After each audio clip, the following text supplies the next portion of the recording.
The fools of today know nothing of the mysteries of the past.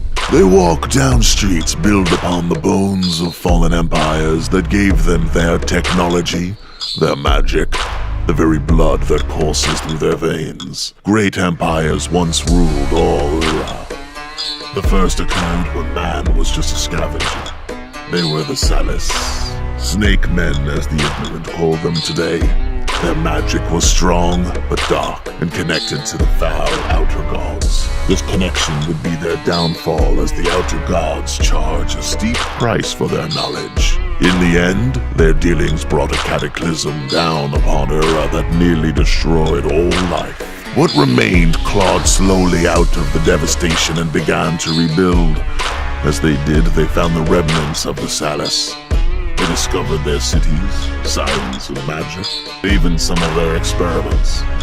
They took the magic as their own, swearing not to abuse it as the reptilians had, as if they could resist the allure of its power. They might have sworn off worship to the outer gods, but they were playing with the same fire. They called this the Age of Wonder, and the imbeciles still look back upon it with their stories of fables and romance. True, there was more magic, science, and prosperity then, probably more than at any other time before or since, but they were as ignorant as the fools today. Their meddling led to the weakening of the weave between the worlds, and through this weakened weave, the Celestians were able to emerge. The Gilded Ones, with their beauty and perfection, soon took control of everything, and then began fighting amongst themselves and using man as their pawns. Eventually, those who fought against them closed the hole between the worlds, cutting them off from the power that made them godlike. Overnight, they went from being gods to merely powerful mortals. Mortals that could be killed. The last of the most recent follies from man was the unenlightened glory of Rosar. The greatest of man's empires, it stretched farther and more significant than any man's nations throughout history. The fools of Rosar believed themselves superior to all, and they pushed against all other races. They thought if they could force them into the worst corners of the world, or even exterminate them, they would have harmony in a perfect world.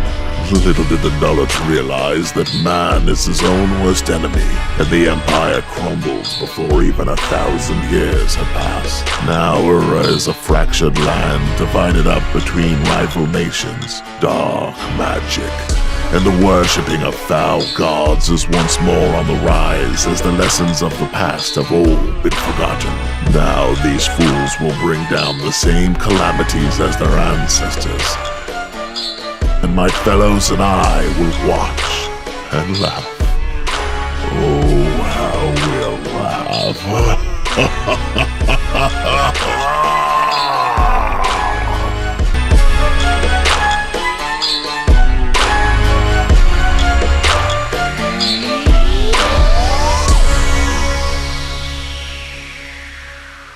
Again, hello, welcome to Tales of a Savage Land. This is a live stream using the Savage Worlds Adventures. I think Suede, Savage World Adventure Edition. And we are going to completely jack up and mess up all of the rules. So if there's anybody in chat, which there seems to be a couple of people. And yes, Adam, who is normally my producer on just about everything else I do because I'm pretty incompetent, he did put in chat, "This is why you need me." And I was like, I need you for more reasons than that, baby.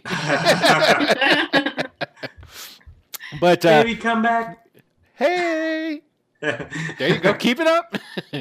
So what we have is, like I said, we're using the Savage World Adventures rule set for this. I'm trying it out new. I went down to I was looking for a gritty rule set that would be able to handle a game that I had envisioned of a more modernized version of the Hyborian world, which this is the world in which it takes place in is patterned after, but it is not the same world. So the names aren't the same, but if certain things seem familiar, They probably are.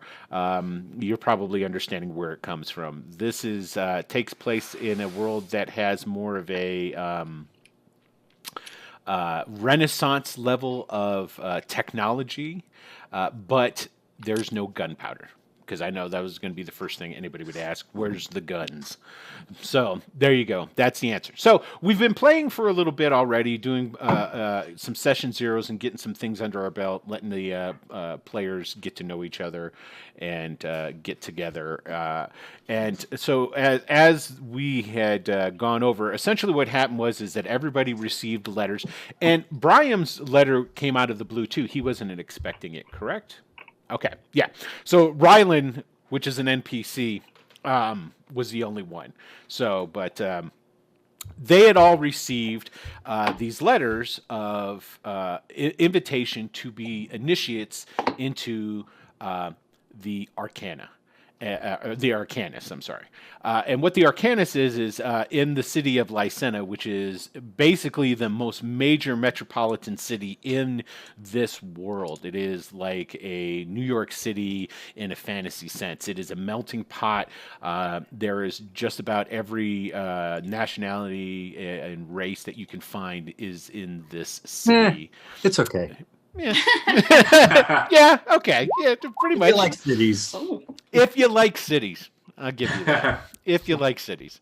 So, and it's located, the city is called Lycena, and it is on an island that is called Zada in the Mavi Sea. And essentially, the Mavi Sea is this great big inner sea that splits up the continent of Ura from west and east. So that's the location. Now you know the location. But essentially, the Arcanus is one of the not founding, but one of the major guilds that run this city of Lycena. They deal with all things, well, magical. And magic is not an everyday occurrence. This is not your Father's Forgotten Realms or different other Dungeons and Dragons type of location. This is a more of a low magic type of world. And the Arcanus, while they deal with magic, they hire all kinds of people, and generally if you go to work for the Arcanus, there's a reason for it. They tend to keep their eye on people. And that's what happened to the players. They all received these letters. They went to an indoctrination, which was just a bunch of people met in the, what would they call it, the plaza at the Arcanus Citadel. And they were divided up into groups of 5. And the 5 with the player characters, and then one NPC by the name of Rylan. They were giving a very simple task. I'm sorry, what was that, Tony? I was just going to say, we're going to kill him soon enough, right? I hope so. Hey, if it turns that way, I guess it could happen. You know, I'm not Whenever going to tell the you DM how. controls an NPC, we're going to find a way to kill it. Yeah, I'm not going to tell you guys how to play. I mean, far be it from me, right? He did say it was pretty gritty, right? It is pretty gritty. Yeah. Merciless place. I think we should be making some promises right off the top of the show to keep people interested. So now everybody's going to want to know, when is he going to die? First episode TPK is what Exactly. I'm saying. Maybe not TPK. So basically, they got this introduction. They were put into a sweat lodge. Apparently, that's what I always envision it as, a small room to get to know each other. Orgrit is he's a high-ranking member of the Arcanus. Talked to him, told him, hey, you have basically there's going to be some tests to see if whether or not you're cut out to be Arcanus, and he gave them a very simple task of delivering a letter, which what they were talking about. He's a lying son of a bitch is what he is. All he said was delivered a letter. You guys just took it into your own account that it was going to be easy. It's like, oh, a letter, not a problem. We got this. We'll go and deliver it. It'll all be good. So the you take the letter and you go about looking for this person, because he didn't tell you where she was at. He just said, go find her. That's part of the test, right? So you guys, Phoenix had a brilliant idea. Hey, he works at a brothel. That's where he grew up. He's like, lots of people come to the brothel. Maybe somebody there knows this Syndra Agrita lady. And he went down to talk to them.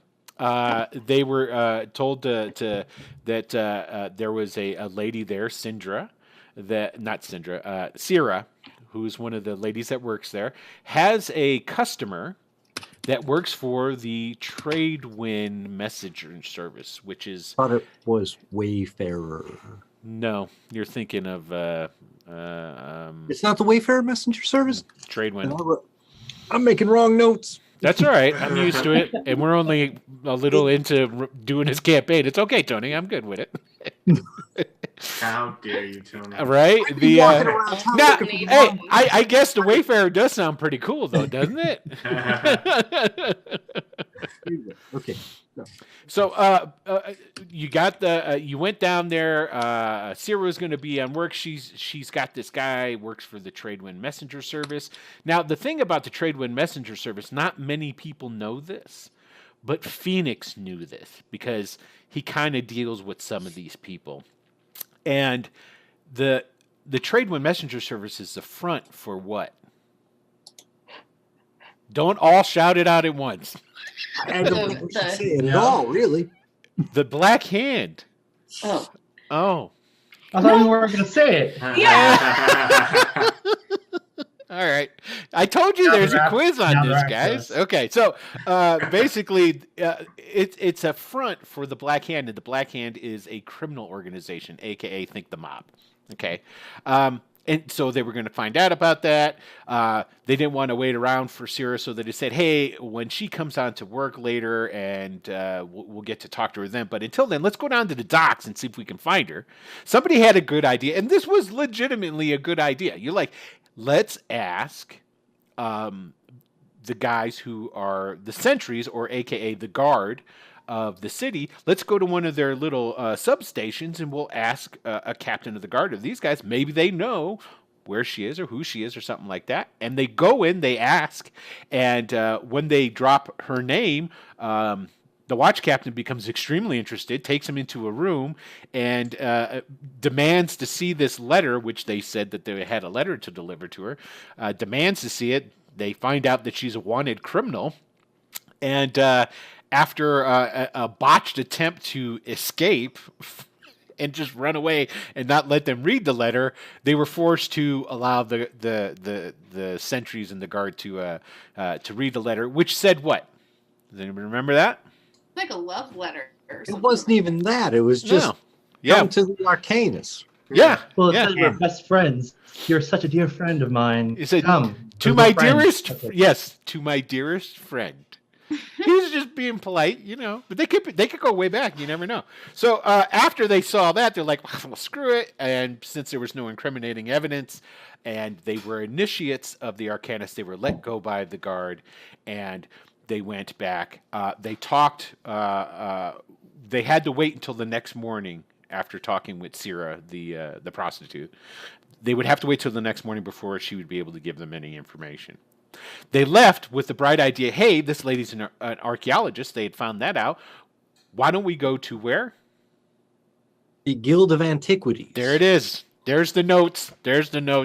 So they went to the Guild of Antiquities, and along the way, they came across some of these urchin children that were drawing a picture of some graffiti on the wall, which was of...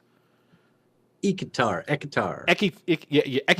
You got it. Ekitar. And Ekitar is essentially the mythical figure of Robin Hood in the city. And it's essentially it's a bunch of kids. It's a gang of kids. Think of Oliver Twist or whatever that kid was out of that book. And so they tried to see if they could get some information from them, and the kid told them, sure, I can give you some information if you give me some silver. And he told me to meet you by the Broken Fish Fountain the next day. You guys now he wanted a little more than silver. Dang it. Yeah. Yes, he did. He wanted a kiss too from Ari, but he's a 10-year-old kid. He kind of waffled on that. He was like, "Why don't you just give me the money?" Yeah. I'm guessing if it was a choice between the money and the kiss, that boy might surprise you. That's true. But she was dead fast. She wasn't going to do it. She said no, which is understandable. It's a 10-year-old kid, for crying out loud. So they go to the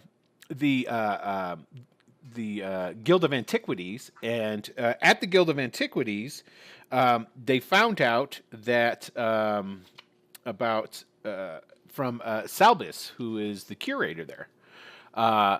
They're very concerned about Syndra because she's not like this. She's considered she's like a female version of Indiana Jones set in the Renaissance era, and he gave her Salbis, the curator at the Guild of Antiquities, gave him an address down at the docks where she lived, and that's where they went. You guys went to her address, and at her address, they broke into her house like all good concerned citizens would do. And then in her house, though, what did you guys find? A big guy. A big pirate. A very big pirate. Who we assume, based on his dress, was a member of the Azure Brotherhood. Correct. And which I was thinking about it as we left too. If you recall, I gave this man my name, my like whole name, and then we didn't kill him. Which man? Yet. The extremely big man? The big blue pirate who's eventually going to wake up. Oh, wait. Exactly who did this? That's where we're going to pick up. Now that I've info dropped a ton onto you people in the first episode to just bore the hell out of you before we even get started. So, okay, so there it is. So they ran into this guy that was there. Now the Azure Brotherhood is a bunch of pirates, okay, and they're notorious on the Mavi in the Mavi Sea, and they work and operate out of Lycena as well. And supposedly, what it is that Syndra is wanted because she's been stealing from the Azure Brotherhood.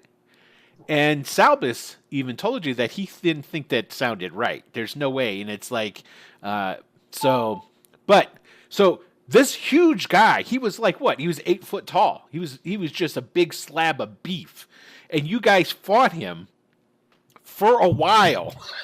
Pounding. The four of you just pounding on him. And now wait, there were 3 of us pounding on him, and then one guy who came in with the final blow. That was Ari who did that, right? That No, I was believe Brian. that was Brian who came in. It was. It was Brian. I'm a frail baby, like Yes. such a. So what happens, and where we're picking up right now, is it is nighttime. You guys are in her apartment, which has been totally tossed. This pirate was sitting on her bed in her bedroom with the lights on, eating apples when you guys came in. And after beating on him for a while, and then Brian came rushing to the rescue and just gave a haymaker that knocked the guy out cold. He fell back like a felled tree and smashed into the bed and is now laying on the bed sprawled. And that's where we're picking up right there. And thank you for letting me blumble through that, everyone. Okay, so what are you guys doing? You're there. He's knocked out. Oh, first of all, Brian, holy shit, man, you can punch. Good on you. I don't see how you do it. It's the whole. That's not my. Yeah. That was a hell of a knockout blow, kid. I've been wailing on that guy for a while.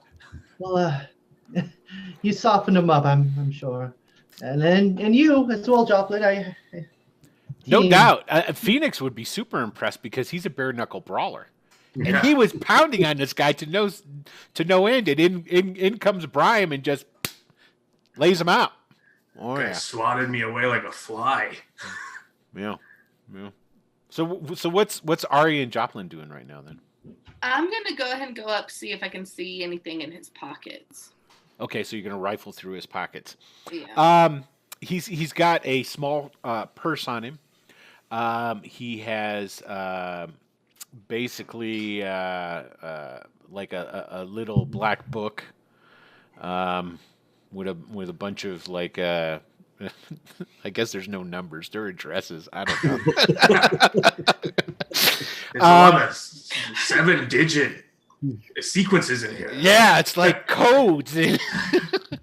So the Replace it. yeah, so he really doesn't have anything besides that coin purse on him. He had a small knife that was with him that was, well, to you guys it would be a dagger. To him it was just a small knife that he was using to peel apples, and that's about it. And he is out cold on the bed. I mean, I suppose we could try to look through the apartment, but it looks like it's been tossed, and if they left Thoroughly. this guy behind, yeah, they don't know anything more than we do. Yep. Just based on the amount of beating that guy took without blinking, maybe we should bind him, tie him up, just in case he wakes up. Do we have any rope? I mean, we can tie him in the sheet, but I was I thinking do. just leave. I think Uh, let's get out of here while he's out. I mean, he was waiting here for something, and we could wait until he wakes up, tied up, and ask him a few questions. well, are we got to fight him again? Because that was rough with just hands. Right. You know? Yeah. Yeah, that's a good point. Maybe we should just go. I mean, he doesn't seem like the smartest tool in the shed. Is that how that saying goes? We got 2 other really good leads for tomorrow morning and tomorrow at noon. So let's look forward to those. Okay, so you guys gonna just you're gonna head on out? Is that the general consensus? I mean, on my way out, I'd probably just cast an eye around this room and see if there's anything that he missed. Okay, so as you guys start making your way out of the bedroom, and you're all kind of just like you're moving slowly because you're just looking around, going, "Well, I was like." The guy on the bed starts to smoke. A fine Phoenix. purplish type I of see it. mist starts to like come up off of his body. As you watch, the purple mist starts to become thicker, like almost a smoke.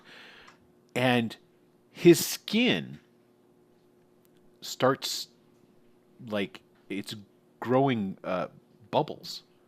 Like a wart or something like that. And it starts like up here on his chest, and it's small, maybe about the size of a pea, and it grows into about the size of a grape, and then a quarter, and then it pops, and pus comes Ew.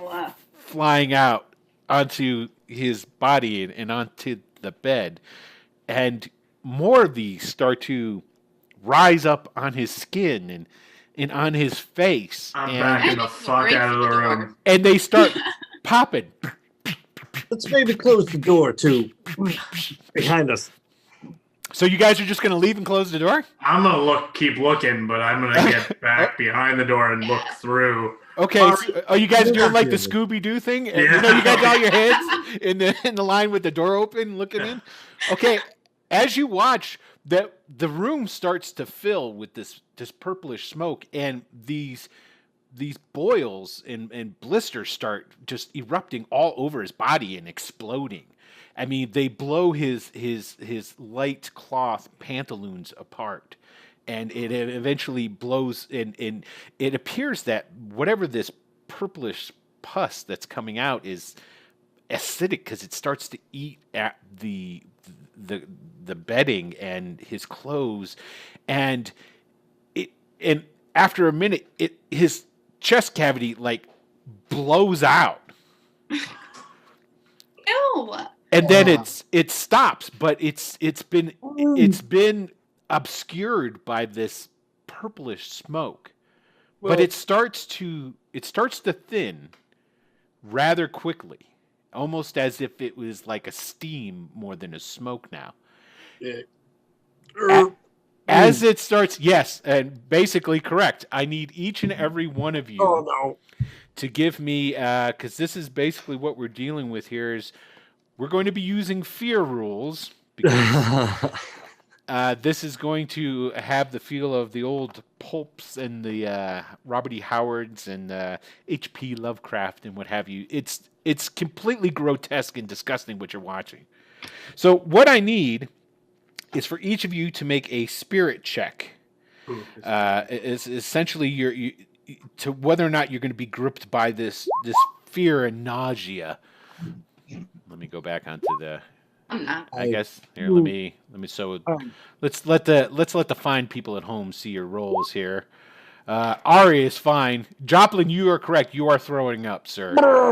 Okay, and Phoenix is fine. All right. So I've seen a few people with syphilis at the brothel. Okay, and Brian is sick to his stomach, but you're okay.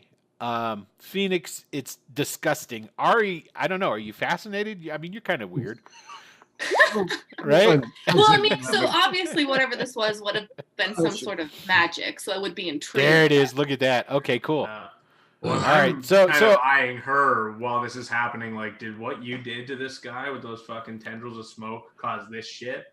Like now, I have to say, okay, so Joplin, basically what's happening here is you have a level of fatigue right now, and yes, and which is going to give you a -1. All right. Because it is a grotesque fear, it is not a terror that is gripping you.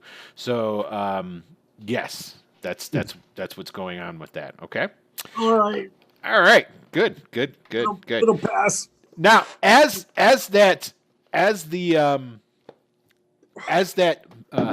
purplish mist starts to evaporate, what you see laying upon the bed in this ruined remains of what this huge man once was, it's almost as if he was a container. Because within his body has been blown out, and there is another body that sits up out of him. So, like, imagine if his arms were within his arms and his head was within his head. His legs were within his legs, and it was blown out so that this other person could sit up.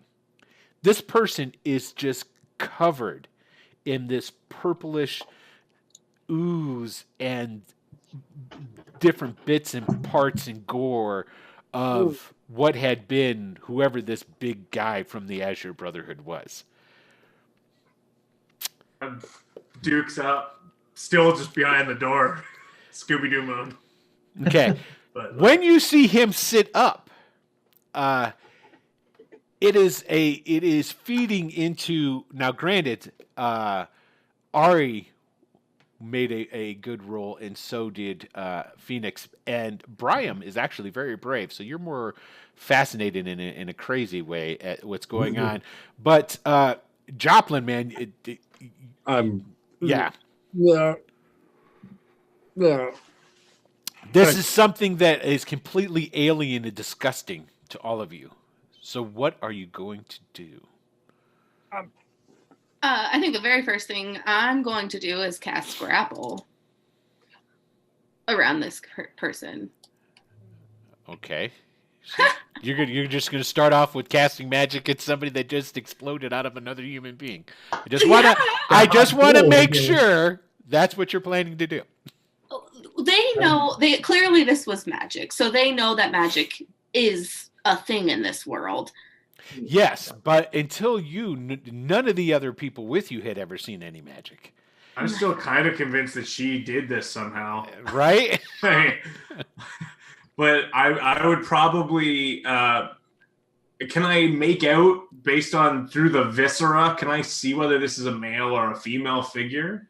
Yeah. So here, let me go ahead and pull up because I'm still learning, as are we all, what the all the particular skills and what have you. So, is there a perception? There's a notice. Notice. That's it. And feel free, chat. If you see me butcher a rule or get something wrong or want to yell something out in the rules, go ahead and yell. I won't be upset at all. So I didn't notice. I don't think. Oh wait, what's this? 4? I guess. So what did you get? You got a 5. Oh, it's you can tell it's a man, but you can't really tell much else as far as the details. It has long hair, at least shoulder length hair, because it's all just hanging down like lax over its face, and it is sat up. And while it's sat up, it's not like, and like looking at you. It is sat up and is very. It seems to be completely out of it. It doesn't seem to be knowing what's going on. Okay. All So I guess right. if I don't feel threatened, I probably. Uh-oh. Somebody did something. I missed it. What happened? Yeah. What was it? I heard a boom. Somebody followed us. Oh, Thank you. Hey, Adam, if you're watching, here's another reason why I need you. So that we don't assume cataclysm every time someone follows. Yeah, exactly. I mean, I saw the. Maybe I need to keep the. give him a nice little shout out and Yeah. thank you for following. I was trying to find his name. I think that's me, probably. Melaneri is now following us, but that's one of you guys, right? Yeah, that's one of you guys. Anyway, Not me. hey, whoever just joined and I missed. Oh, look at that! I've got that. Oh, that's cool. How it's just going on into itself. There we go. This is the problem when I don't. Here, let me move this over here. This way I can see things. Yeah, there it is. It pops up here somewhere. I'm going to have to fix that so that I can see. Hey, if you followed, thanks. I appreciate it. I'll give you a shout out at a proper time. I really promise. But these guys are busting my balls to play a game. So, I'm going to keep going. And I need to change that font so that I can see what the hell it says when it pops up. Probably Okay. Malen Ray again. Who what? Okay, so there it is. All right. So, okay. Yeah, this guy, as he pops up out of this body and dripping all of this stuff, seems completely out of it. So, Ari, if you want to cast on him. No, so I thought it was going to be more threatening. No, it's not like he jumped up and he's like, ah! No, it's just like he seems kind of out of it.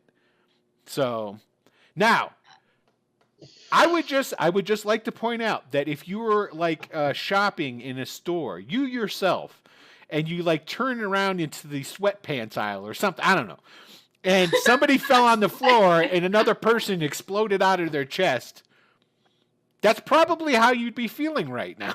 I'm just saying.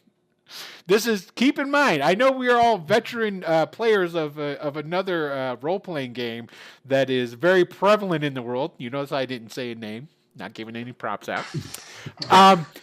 This shit doesn't really happen. So, there. Well, thank you for the cheer there, Mylan. That's you, isn't it, Jonathan? Don't stop saying that name. What is it? Is that you, Jocelyn? Is that you? No, it isn't. But Brian No. can help you pronounce the name. Mylan Ray. Malen Ray. Mylan Ray. Malen Ray. That's your sister, right? You can say yes. It's okay. You're allowed to have siblings support you. Mylan Ray. See, I got it I love right. them very much, of course. I thank you for your support, Tony. Okay, so all right. Now that I've given all my warnings as a DM, what would you guys like to do? Maybe try to find a glass of water. He usually does the talking, but What the fuck? Brian, you're not throwing up or anything. Do you think you could? This is just Okay, now since you guys are there, just standing at the door, Scooby-Doo, and looking at this guy, it I have an idea. reaches up and Phoenix. it throws its hair back, and it looks over at you guys, and its eyes start glowing a gold color. I don't know that I should punch this thing, guys. But it can't be good. Oh wait, I need you all to make some rolls for me here. Let me see, what would it be? Give me some spirit rolls. At a negative. Oh, this is gonna turn bad on me eventually. And these are And just it did. regular. Holy Brian, How what many the- times did that ace? Brian kicks in the door and goes, "Come on, come at me, bro!" Ah, Holy Holy shit! Oh no. Phoenix, back me up on this. I need you. And I'm gonna go in. I'm gonna go into the room. You rolled don't know if 3 we've- 8s and then a And he 7. aced on his wild die too. That's That's insane. I know, I'm both. Holy crap. Okay, so what ended up Because happening it's just like here? the books I read, you know? I mean, Right? It's just like we're becoming heroes. You're like, holy shit, I'm in an adventure. There's a monster. I'm in the... Whereas Okay. That's I'm like, 100%. I've punched a lot of things, but nothing like that. Okay. So what just happened is all. Ari, Phoenix, and Joplin all have just got a most uncontrollable urge to run. I'll do it. Yes. Yes. It sounds like the best idea, actually. So basically, what happens here is, Brian, you get ready to fuck yeah, I'm gonna go tear this thing up. You're gonna kick the door in, go in, guns ablazing, and all you see is your 3 friends just beeline and run out. So you're there by yourself, and you're looking right at this thing, and it's looking right at you. You guys are just like staring at each other. That's where legends are made. That's why I have no fear.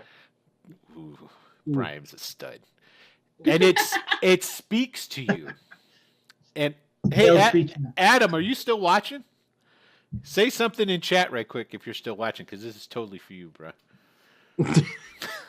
No, he probably left. He just wanted to come on and see me if I was going to mess up the beginning, which I technically didn't. It was Jonathan. You continue to blame him. Well, yeah, man. That's can't be the DM's fault all the time. So what happens is he looks at Brian, right, and he starts speaking in a tongue you've never heard before, in a. Oh, that's what it is. Yeah, I had to use my can to give me a little, That's You know brilliant. Luke, you must turn to the dark side of the Force. I highly recommend if you're a DM and you don't have one of those, get one. It's just a Pringles can. Pringles, if you'd like to be a sponsor. See, this is something else I have to do when Adam's not around. I have to give out all the old pitches and stuff. But anyway. Okay, so yeah, he starts talking. He's looking right at you, and he smirks. What do you want? We're like And he flashing, speaks. like I mean, the like- cover for Whoa. lights. What is like, that? Somebody's I got don't a know, phone like or? motorcycles. Sorry, I'm watching Gossip Girl. Okay. I have no yes, idea what that is. Everyone, please check your audios. Make sure that you don't have something else playing in the background. And I will check mine as well. No, okay. My stuff looks legit. All right. Oh, Yeah, someone who Some- doesn't have it- the screen yeah. muted. Yeah, please make sure that if you've got us on Twitch or any of the other devices, that those are all muted. And okay, everything else looks good.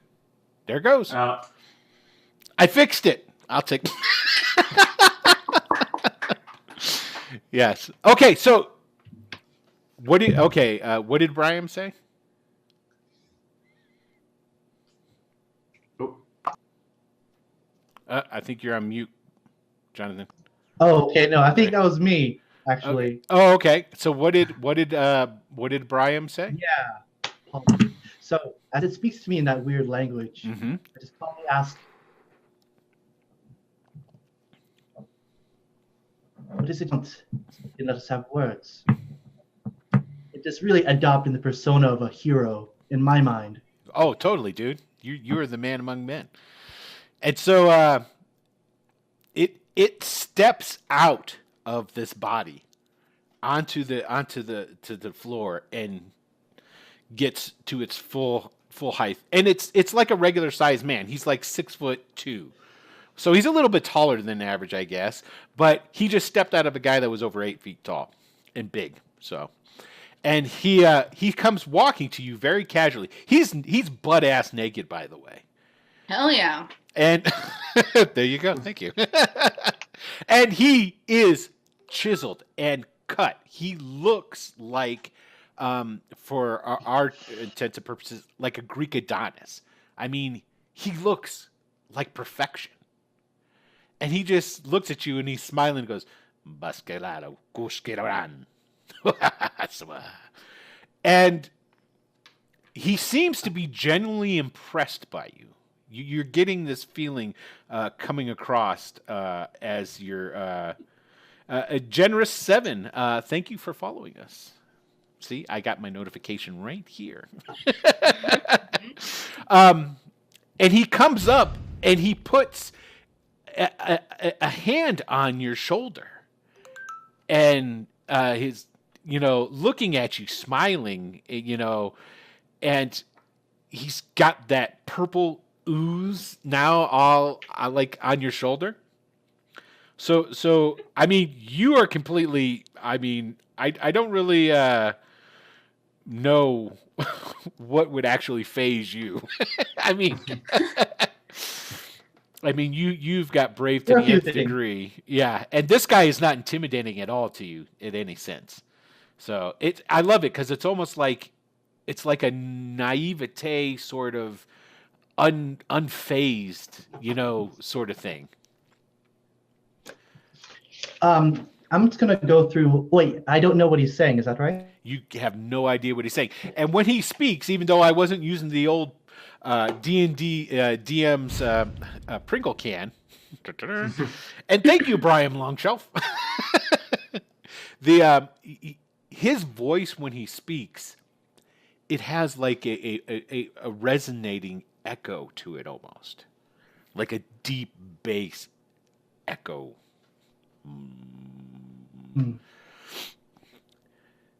Do you do anything or? I'm going to go through all the languages I know, all 6 of them, and just keep asking him, what is it? What do you want? One way to either find a relative language, or B, just to impress him with all the different languages I know, to just let him know I'm not a common folk. Gotcha. What is,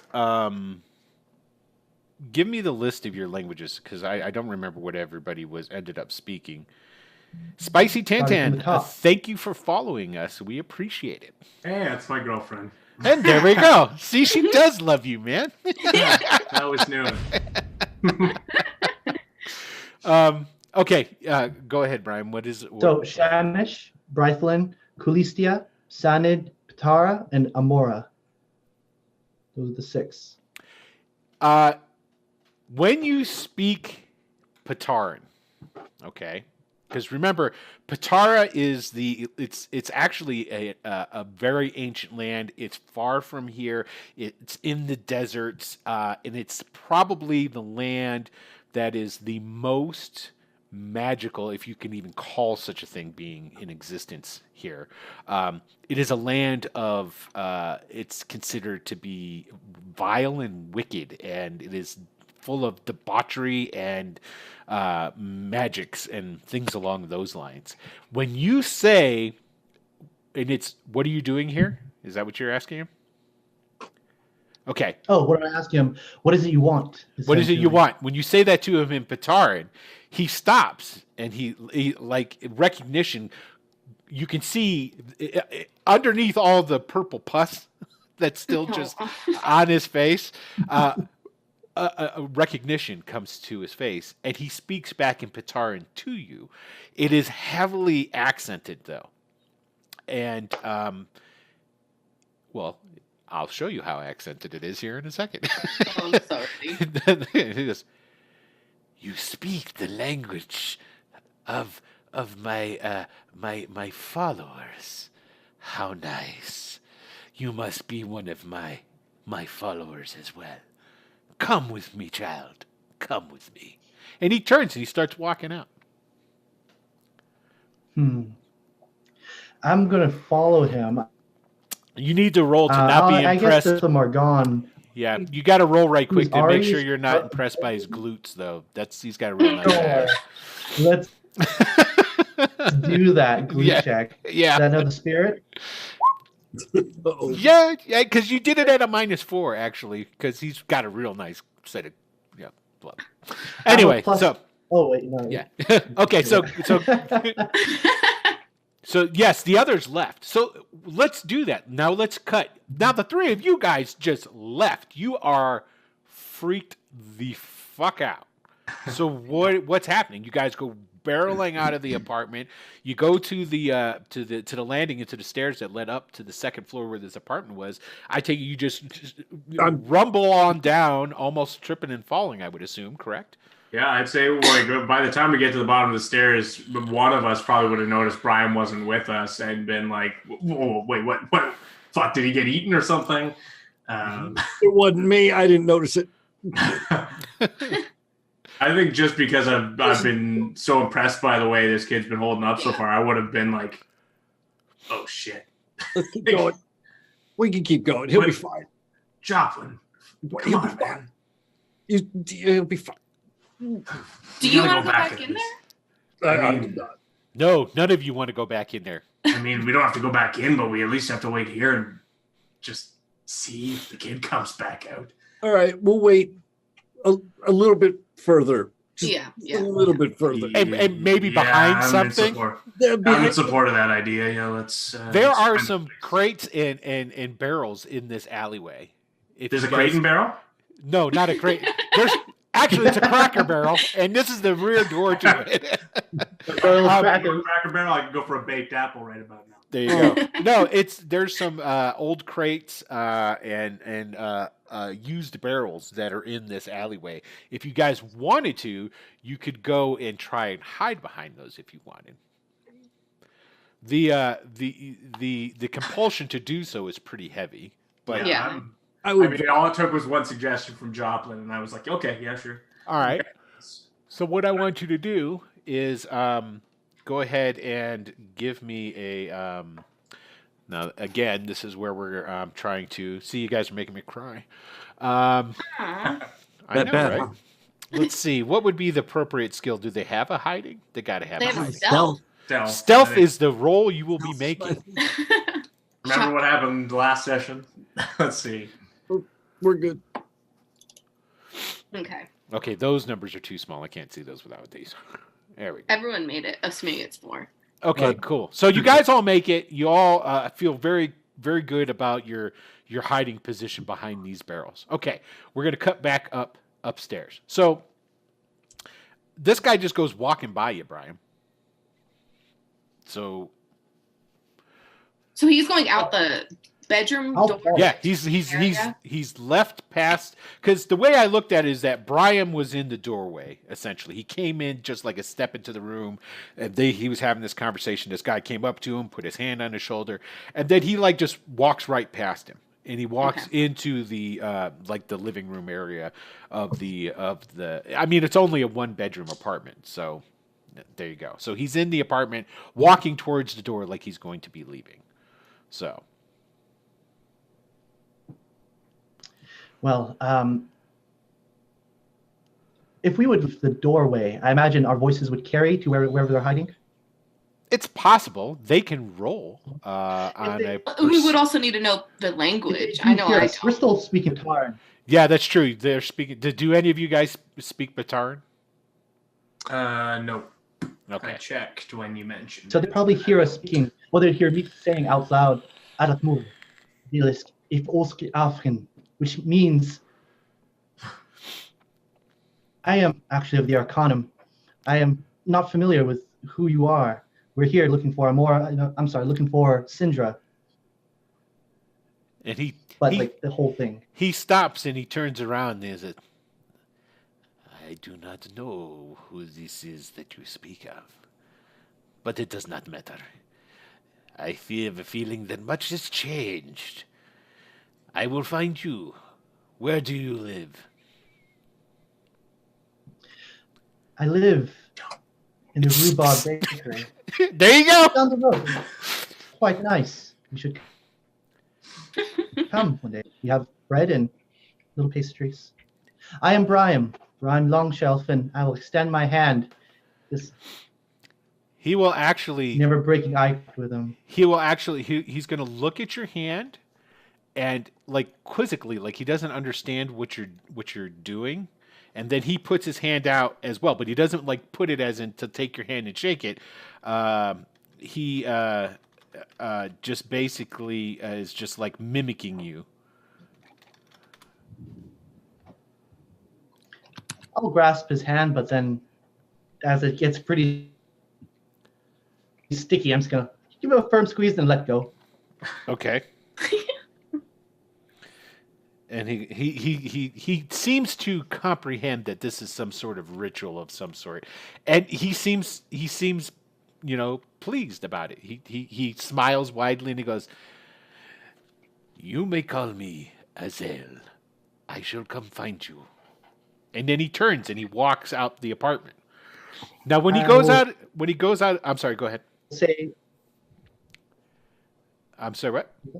I will say his name, Azer, and then just go into a deep bow, and as he okay, all right, leaves away and not follow him. Okay, so but you get to see him, and he walks out. Now, you guys that are down in the alleyway hiding behind the barrels and stuff, you see this guy come walking out, and he comes walking over to the landing. He walks down the steps, and he's like breathing in the night air, and he like puts his arms out, and out of his back Get some wings. Grows wings. Yes, he does. Good job. And they flap, and he flies up into the night sky. I think we just saw Mothman. Mothman. I heard a prophecy about this. Indubitably.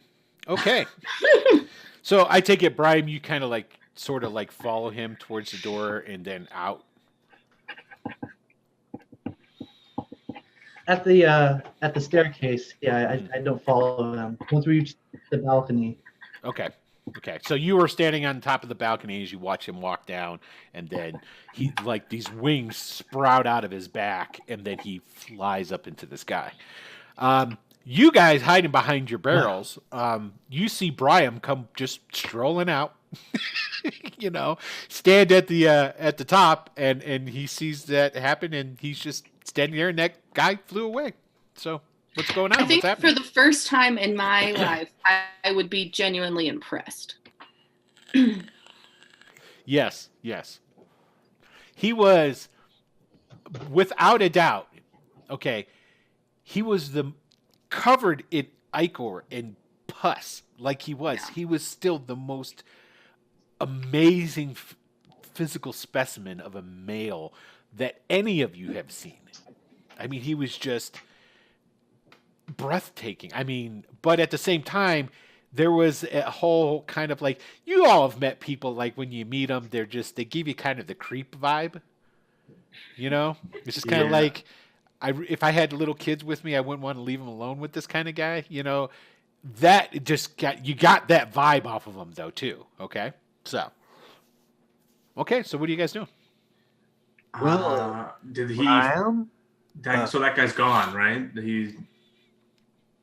He flew away. Completely not visible. He's just gone.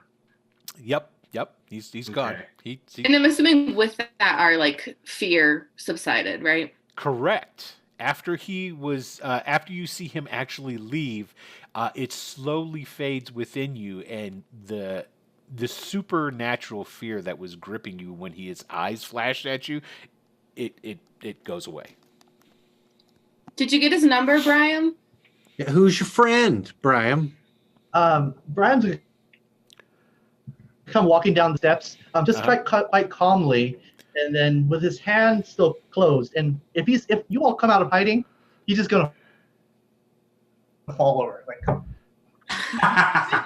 just fall into the ground. I'll run over to him and just sort of slap him on the face, hey, Brian. Okay, so he just passed out. Okay, all right. What happened? That's what we were thinking. What happened, man? Who the heck was that? What? Oh my God! I blacked out. What? Something. Ah! I so love shit. this. Does I got a question. So in the heat of moments, does Brian sort of have an alter ego that takes over, that is this hero In the that is heat of the just moment, he gets caught up in the fantasy and he adopts the persona of maybe one Oh. hero I love it. of what had. I love this so much. Yes. Okay, cool. Because like, that's the fuel he lives off of. So he tries very hard, so hard to be brave that another personality comes out that was created by the stories. But it's dependent on what story he's read. So this one was the hero. It's a hero from a tale about more than 12 warriors, less than 14. I Okay. can't remember the number in between that, but there are that many warriors. Gotcha. You know, Jonathan. Anyway, and so he goes. It's like one of those you go so far in, you forget who you are. I love that so much. Please continue. So to do you that. remember a little bit. Okay. You'll probably remember in a couple of days. Anyway, And I see him open his hand. He's got the purple. And I'm like, oh, you fucking touch that thing? Ew. wait, I'm remembering now. It was naked. He had this all over him. Wait, no. This is like this mystery. Should we save this? Save some of this? I don't know. I don't know what to do. Yeah, I mean, does anyone have a vial or a bottle or a cup? Well, there's trash in the alleyway. I'll go like hunting through the alleyway to see if I can find something to keep this. You find an old beer bottle, believe it or not. So I do one of these like try because I just out of Well, because you have making to. sound. Yeah, you got to. Just an obsessive, and I walk back over and I put it in there. Other than the purple snot, did you get a name? Azael. Azale. Azale. Azale. Azale. Hail. Azale. He had wings. He just sprouted them out of his back. Now, is this a name we've ever heard? We would have ever heard before? Is this a familiar name? Phoenix definitely doesn't know. Okay. I guess this is not a common knowledge thing. This would definitely be something that you would have to have had learning in. So I'm an Ari I don't have any and skills like that. Brian can give me rolls, and I want you to give it off of. It's going to be smart, unless you have some skill, like some sort of academics that could override that. And I mean, I have a research skill, but I don't think that would apply. the research skill would actually come in really handy after the fact to find out what the fuck that thing was. Which is what I'm planning on doing, but Right. yeah. Okay. But so here's the thing. Go ahead and give me smarts rolls. One, Brian, your target number is going to be 14. Okay. All right. You got no clue. And then Ari, your target number is going to be 14 as well. Okay, neither of you. It was super high to try and figure that out. You were gonna have to, get some aces out of that, get some rises out of that stuff. But because it's the knowledge that you've been clued into is extremely obscure sort of stuff. But there was a possibility. Okay, so none of you know. You have no idea of anything. Let's put it this way. You've never even heard of anything like that ever happening, where somebody just bursted out of another living being. I mean, that guy wasn't dead. Right? No. We just knocked him out, I thought. Yeah, you guys didn't even kill him or nothing. I mean, it's just, And, Wait, were we fighting that thing? Now, it did not feel like there was another it's guy not. inside of him when I hit him, but how would I know? Yeah, never experienced. I mean, I punched a lot of people, and no one's ever come out Well, of I it. think if I mean, we were maybe- fighting, we probably would have been mad. He didn't seem very mad, so No, he didn't No. seem mad at all. I don't He seemed slightly happy. think we're fighting him per se. Well, then, I mean, I hate to think of it like this, but was that our fault? Did we make that happen somehow? Sure you did. I'm gonna look immediately at Ari. And Ari is the one who's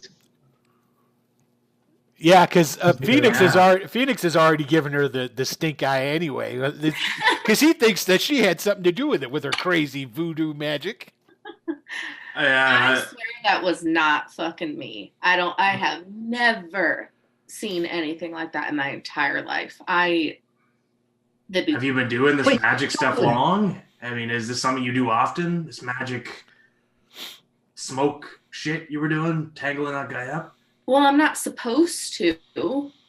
But you have, I've done it for a while, yeah. and this has never happened? Never. Well, maybe this is why you're not supposed to do it. Wait, Joplin, you can speak to the dead, can't you? You told us that you got people to speak to their grandparents and Oh hell yeah!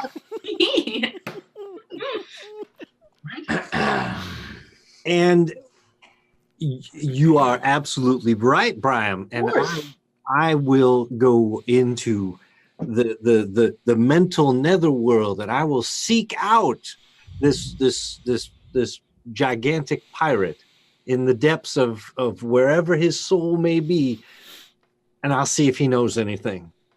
It may take a little while. How Give me- long? I It's a believe little you, while. Joplin. let me concentrate. By Okay.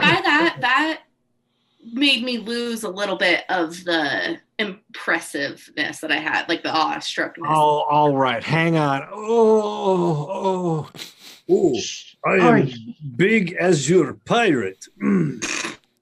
I wait for foolish people to come look for a Greta, and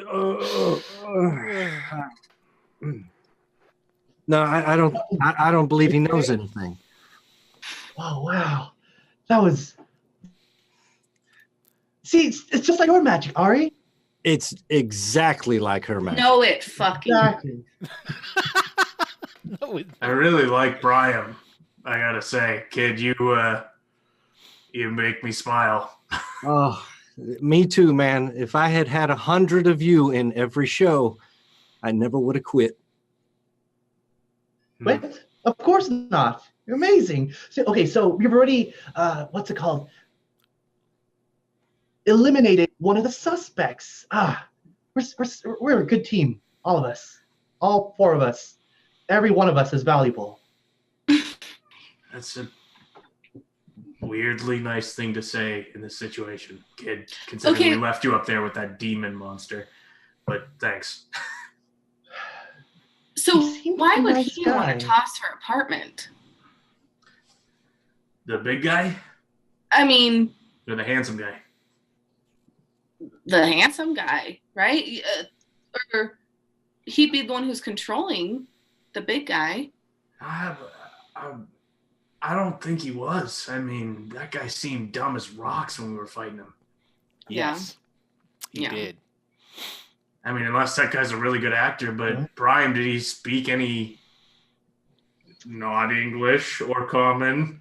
Chanel? Wait, Shanish. Shanish, thank you. Did he Shanish. speak any What? Shanish? no, it was Patarin.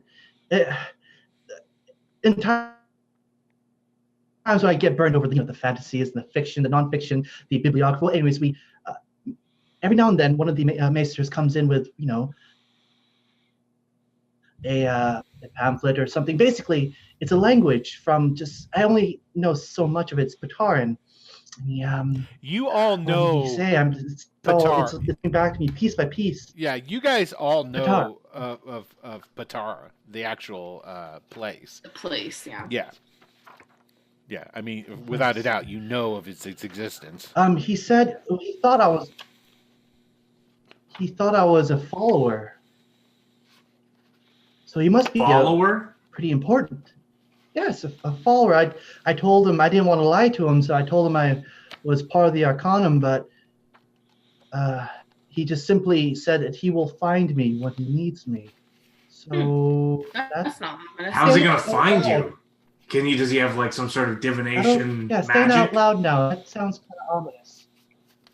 Well, how's he gonna find Right. you? Maybe there's no chance he's gonna be able to track you down. I mean, unless he. I think I might have invited him to the bakery. Well, Oh my god. Might stop by. You're kidding, right? I think I don't know what I was thinking. I think Oh shit, you're serious. what I was thinking was just honesty is the best policy. I don't know. It felt like I was a different guy, you know, like maybe Ulgred. He was always very honest in the books I read about him. Very honest, very straightforward, and very transparent, very clear and strong. And I don't know. I've always liked him, but I don't know. I think that's what just felt right. Oh, okay. Well, I guess we know where to find him then, since he knows where to find you. So who else lives at this bakery? Oh, it's just my parents. Yeah, okay. Just your parents. This huge winged my dude. books. You Yeah, invited him to your parents' house. Well, I guess so.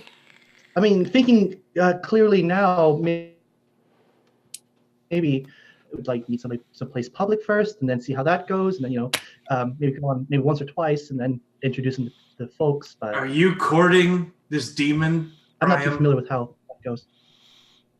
Oh, sorry. Good God. Oh, God. Okay, All right. Well, At this point in time, your DM will point out that you're having a nice long conversation in a dark alleyway not far from a murder. I mean, That's No, just I- friendly advice, just kind of like whiffed it in on the wind.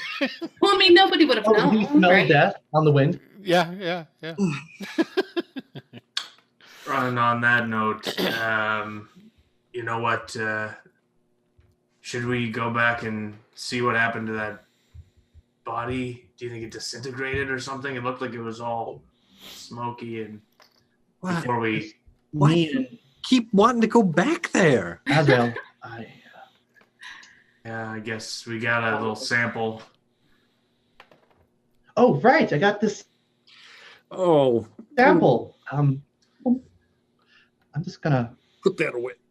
Now, Yeah. I know we have a lot to do in the morning, but maybe the first thing we do tonight is go back to the Arcanus and report what we just saw. I mean, this seems like big news. They're going to want to know about this, right? Yeah. If we can get an Was audience. Was there a time limit on our mission? Yeah, he didn't say. When you were talking to what's his name again? Oh, Ogret. great. Oh, good. Ogret. When you talked to Ogret, he didn't say that there was a time or anything. He was extremely vague, as in the only thing he told you was deliver this. Yeah. That she has dark hair shorter than mine, which isn't saying anything. Yeah, Yeah. there you go. But that was it. Nothing else. Okay, I agree with mean- you there. Yeah.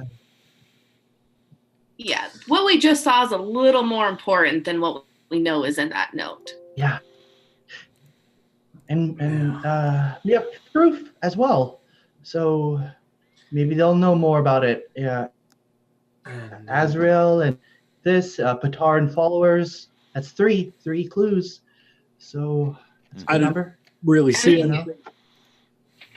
All right. Okay, so what are you guys going to do?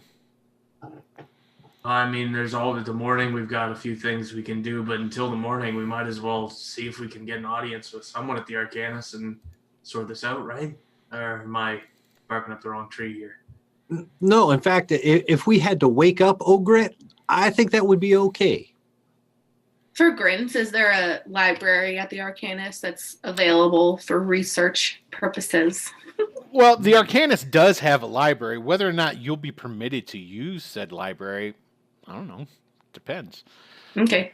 I mean, you guys are all just initiates. You haven't earned your stars yet, so I don't know. So you're going to go to where? Where are you guys going to go? You're just going to all go home? Back to the Arcanus. Back to the Arcanus and see if we can get an audience with someone at this hour. Let's stick together too after what we just saw.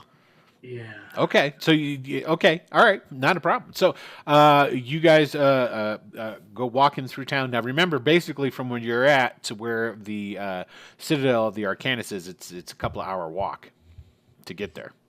And what time is it?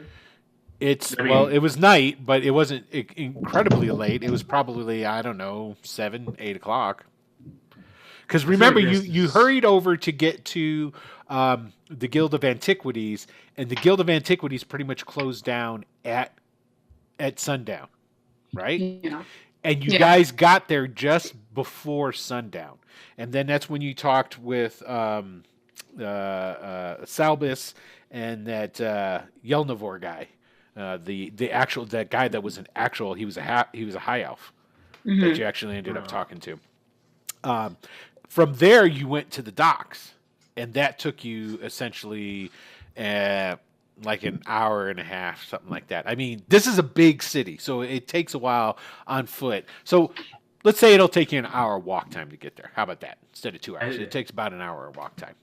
I'll defer to the party, but I feel like maybe, guys, this might be worth taking the time to do no matter what hour we get there.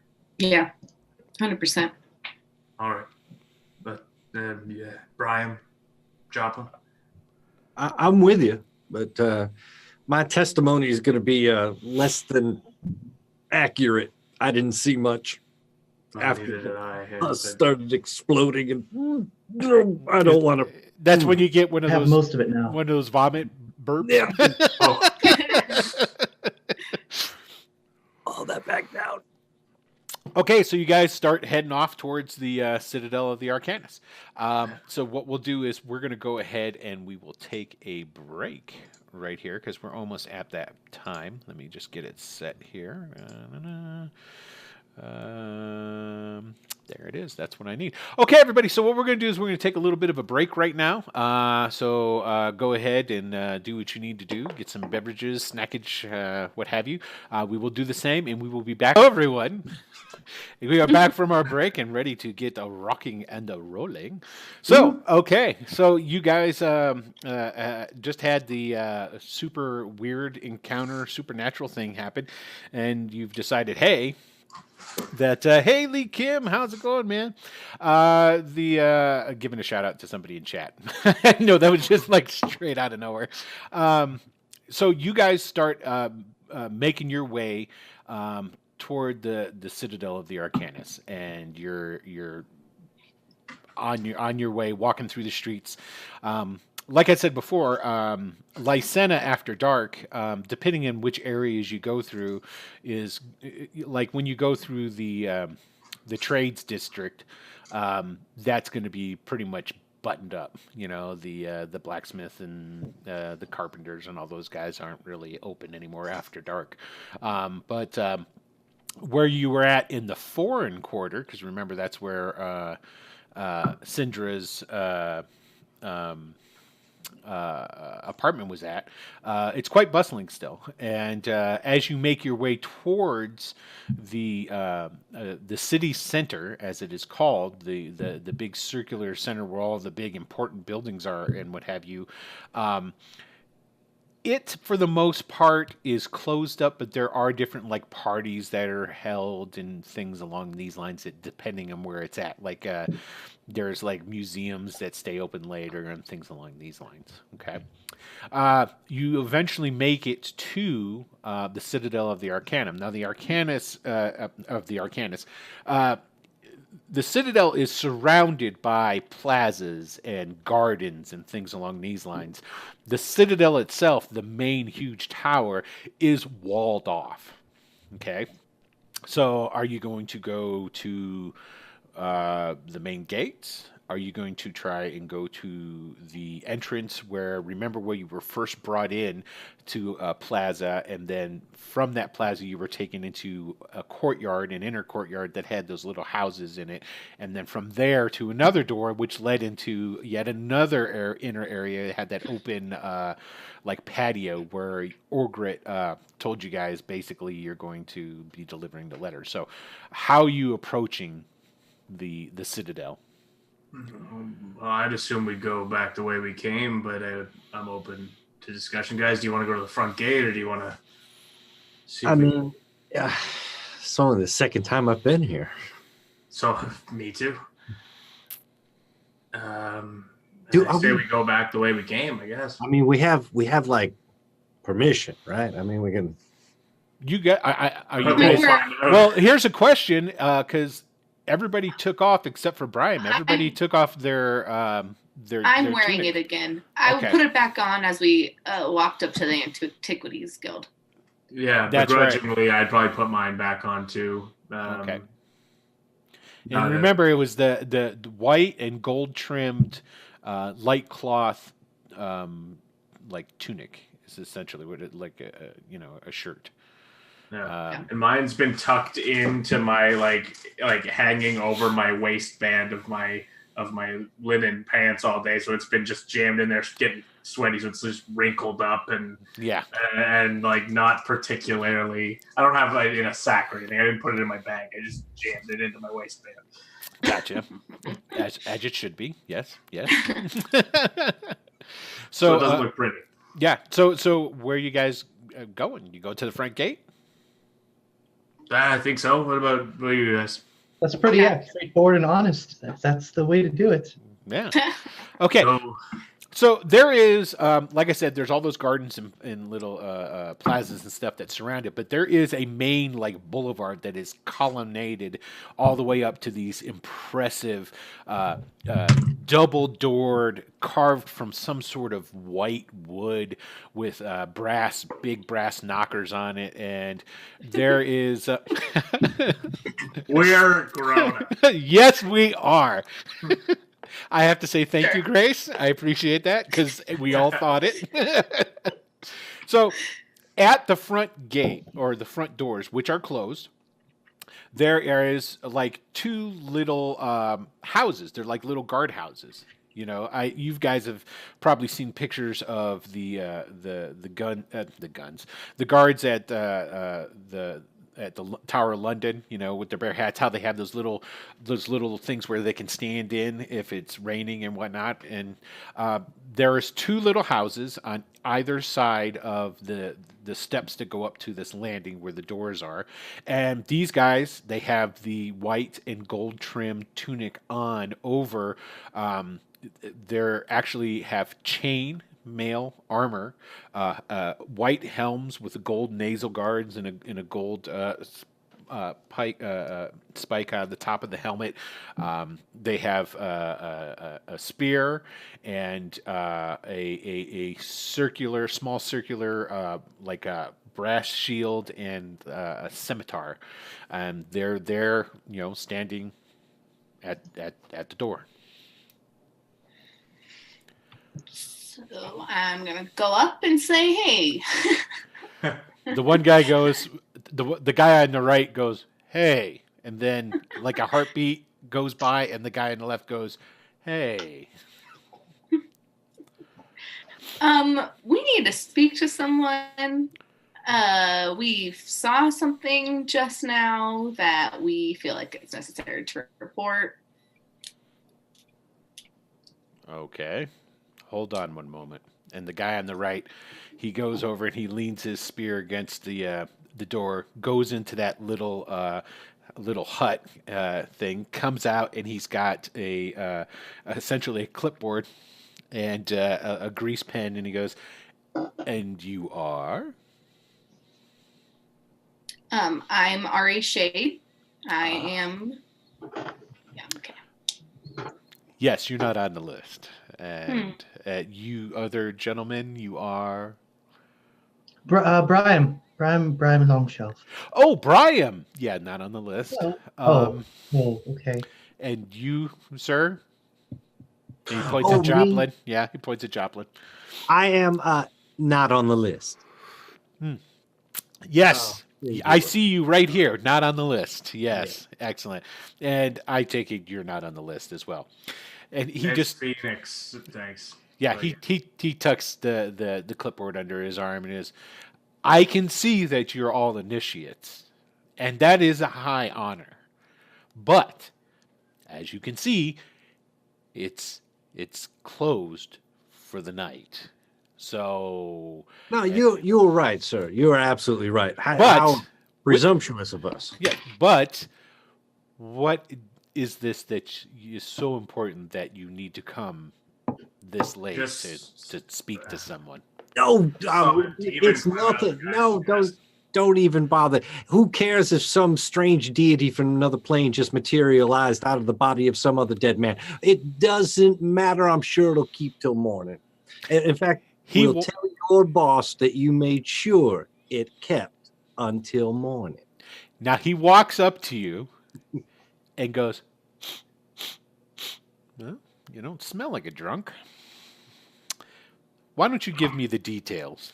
I might actually smell like a drunk, so. Good to know. And he like flips a couple of pages up off of the clipboard, and he goes, so tell me what happened. Job. Are you got a it pretty good. therapist? The guy, the other guard goes, yeah, tell him what happened. You're doing a good job, sir. Haven't we fallen for this before? Well, you are initiates.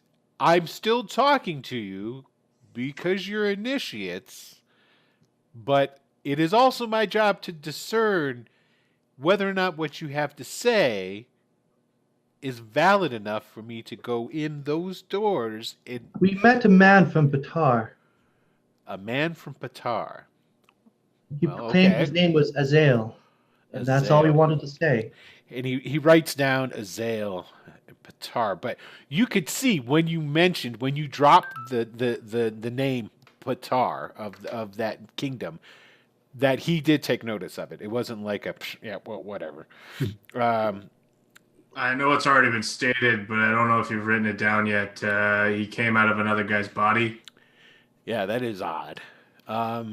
Yeah, we noticed. Do you have anything else that could No, substantiate I think this? it's good that you wrote it down. So now there's an official record. And I think that's all. Thank you so much. Oh, wait, Brian. What about the bottle? You know, it's fine. We'll drink that later. It's. Oh, yeah. No, sure. Yeah, I get I'm gonna it. walk away. And as you guys start to turn and walk away, he goes, hey, I just want to let you know, this will get passed on. It's not going to get swept under a rug. But there is an order in which this thing happens. Believe it or not, you're not the last initiates that have come up here trying to get in after hours. So, just saying. We get it, man. You got a job to do. I know how it goes. Right. All right, excellent. Hey, you guys have a good night. Thank you. He takes Thank a you so clip. He takes a clipboard and he puts it back into the little watch box thingy that's there, and then he gets his spear, and they continue to stand watch. I mean, Okay. all in all, I went better than the last time we talked to guys like him, so I'd call that. Yeah, the one of last the- time you guys were talking to anybody was the watch. It was the sentries, and you guys got into a fight with them. No, I held my tongue. I was. You did, which is impressive, actually.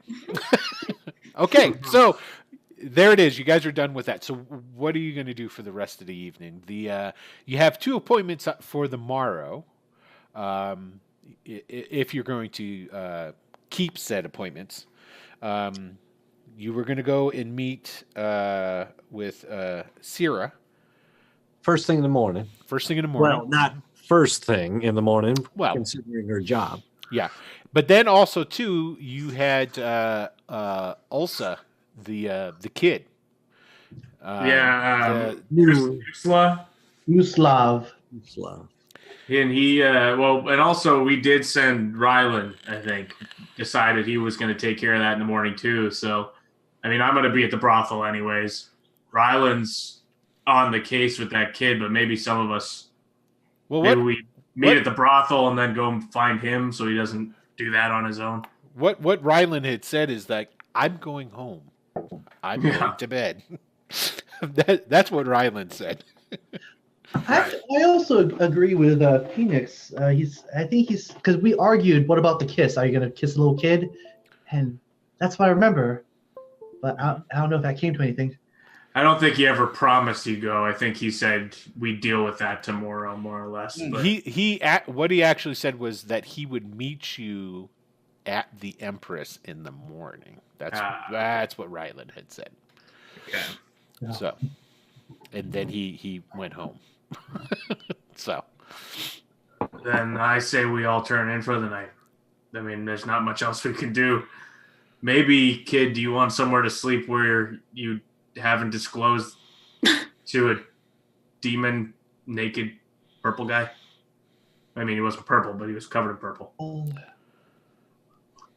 I mean, and do what? Not be home? It's my parents. Yeah, that's You, right. you guys want to come and see? I think we have a spare room. That's where I'm going, and it's quite warm. I mean, I'm tapped, kid. I gotta go see if I can play a few songs tonight, make a couple coin. Otherwise, I would. But I mean, are we all just splitting up, all of us, and just meet back in the morning? It's kind of weird. Aw. I love Brian so much. I would very, very reluctantly accept Brian's offer for the spare bedroom. I It's in can. Dampstone. Is that all right? What did you say? Sorry. It's in Dampstone. Well, it used to be called the Slates, but it's, that wet part of the city. But I promise you, the bakery is warm and dry, and that's kind of reason why we got pretty popular. Yeah, that's fine. Okay. no. Joplin, you in? Well, I'll see you in the morning. All right. Okay. So everybody goes their separate ways. Yeah, I'm gonna go back and play some fiddle. Okay. All right. And is Joplin going to his flat or? Yeah, nothing much to do tonight. I'll just wait for the Gotcha. morning. Excellent. Okay, so everybody goes, and I assume that your parents are extremely courteous and kind to Ari, and they're like, "Oh, you brought a We're not. We're of not. course, honey, of course." One of those things. We're good friends. That's how it starts. So. Yeah. So your parents are just tickled that you brought a girl home. So, Sorry, and they try and feed you Thanks for guys. coming. They try Gonna and be all feed you, of of us. course. Yeah, your mom insists on making something for you to eat. So, and then you're, already shown to the spare room, and you guys bed down for the night. So, jump forward to the next day. It is the morning. Who is showing up to the Empress at what time? And how much did Phoenix have to drink? Remarkably little for a normal evening where I'd be playing in the bar room, but I mean, no, not so much that he'd be feeling it the next day. Gotcha. He's still. It unnerved him to the point where he didn't want to drown it out. He was just unnerved. Yeah, well, and he probably didn't sleep particularly well. Gotcha.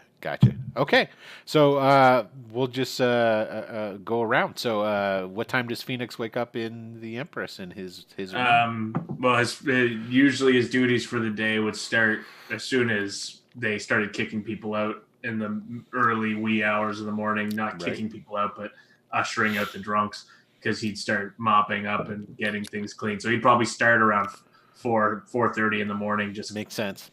Clean up, and then he'd get his job done for the day, more or less. Okay. Mop the floors, so he's up. Gotcha. What time does Joplin come rolling around? Oh, something early but not unreasonable. So maybe That's what I was thinking. Okay. Yeah. 10-ish? Yeah, I'm going to strive to be earlier than that, but yeah, that's probably what'll happen. There's so many things to distract you along the way. And I'm not particularly, I'm just sort of taking my time. Gotcha. Enjoying the sights, the smells. Gotcha. Now, I'm sure Brian's up early as well, because you're up getting everything ready for your baking and all this different stuff. So you're definitely up helping your parents and what have you before Ari even thinks of getting out of bed, I'm sure. So you'll be, don't give me that look,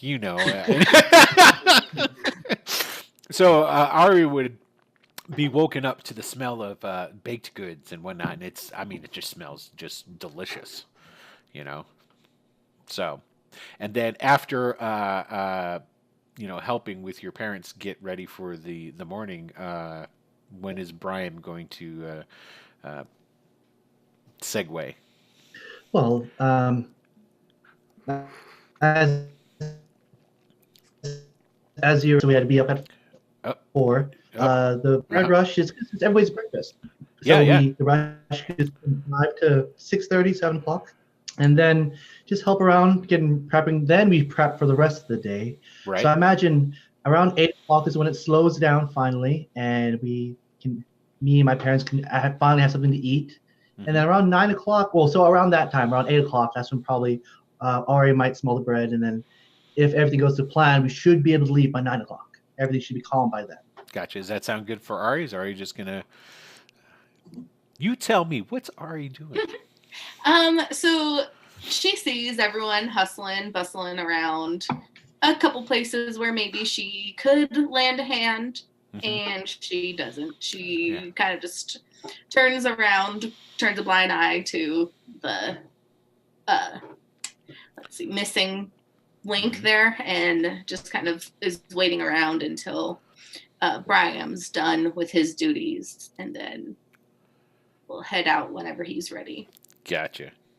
I don't do like a huge long process to get ready because I cast a spell on myself before I even leave a room. That's just kind of tidy myself up. You tidy yourself up with magic. Yeah.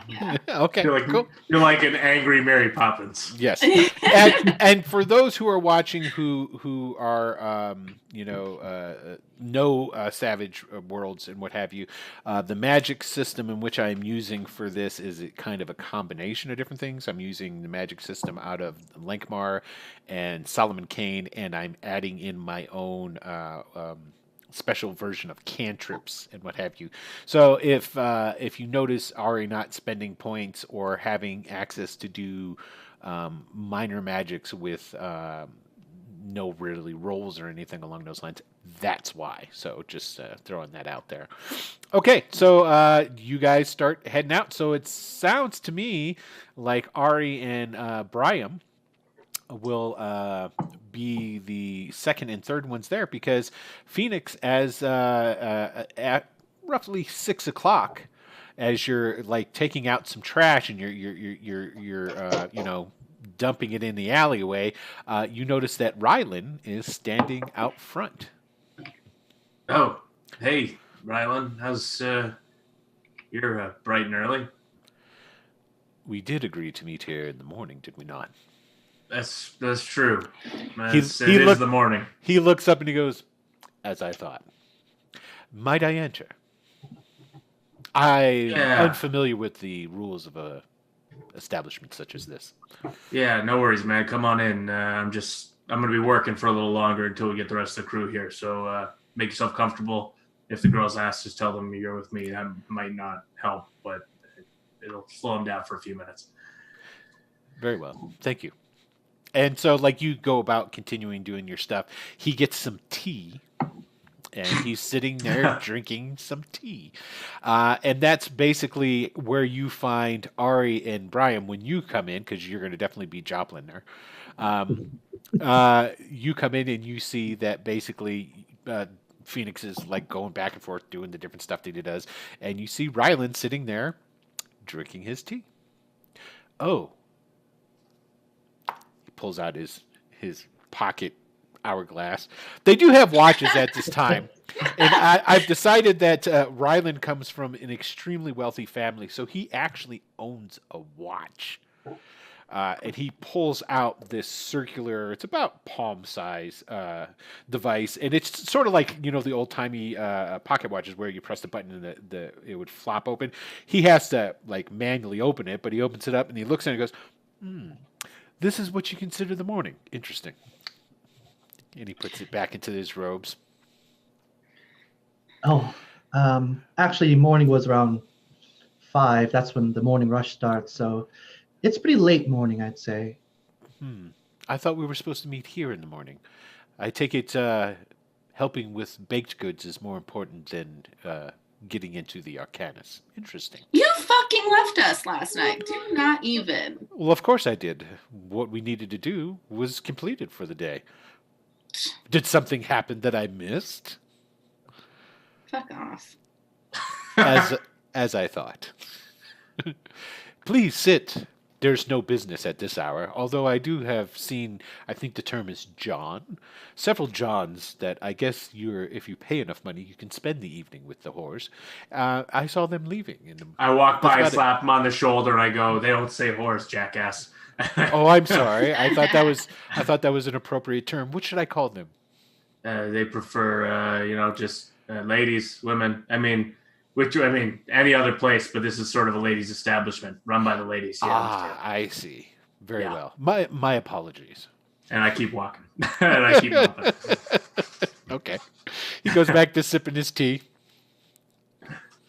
They should really update these ceilings, I think. We're just waiting on Joplin. It's not right. Okay. So after a little bit, then Joplin comes strolling in. Good morning, everybody.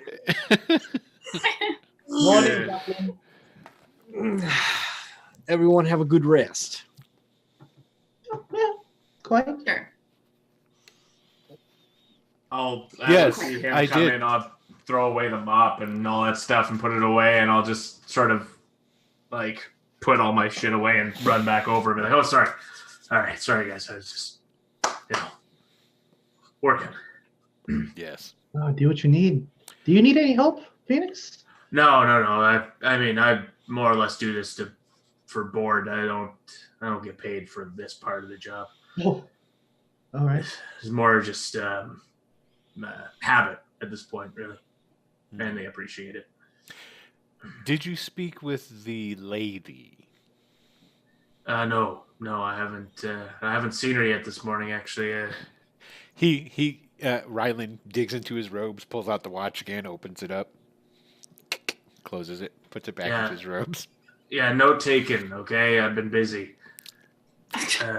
Rylan, I don't think you understand, but for the woman that we're meeting, I don't think it's morning yet. No offense, but I think a woman of her caliber would be not mind being woken up to a little bit of jingle of coin. Oh my god. I mean, he's not wrong. I mean, usually, but she probably would appreciate it. If I were to give you 5 silver, would that be enough to encourage her to give you the information now? I mean, I, Phoenix. Don't do it. It's I'm- not worth it. And you see Rylan go into his robes again. He pulls out a purse, he opens it up, and he starts counting out, and he gets 5 silver in his hand. Ching, ching, ching. yeah, okay. Give it here. And 5 silver is a considerable sum. Yeah. Yeah. And So- I take, especially for me, because I get coppers, right? Like, yeah, okay. Yeah. I'll see if she'll respond to 5 silver. What I know, where Her she's room? bedded Yeah. down. Mhm. Yeah, all the girls that work there have their own rooms. So, Cool. All right, so I guess actually, do you guys want to just follow me, or should Oh, not Really? not even a little bit. All right, I'll broach this one on my own then, I guess, and then Oh, don't worry. We'll hear her scream at you from here. I love Joplin too. I love all of you. that's probably not wrong. Yeah. All right, and I'll make my way upstairs and see if I can. Now there I'll is knock on the door. there is a special knock. Nah. So basically, you'll do whatever it is, or however the hell you want to do it. Yeah. And basically, if there's no answer to the knock, that means leave me the fuck alone. Yeah. I got something going on. So I do the special knock, and it sounds like the drum fill from that Phil Collins song. I can feel it in the air tonight. Okay, sure, why not? Mike Tyson opens the door. All right, so you do the knock, and then all you hear from inside Sierra's room is, "Oh, what?" Yeah, sorry. But and I jingle the coin a little bit right outside the door, and I go, "There's some money in it for you." Oh, We need to come talk. in already.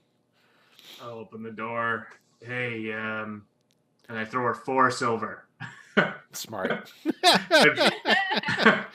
She's laying on the bed, nude.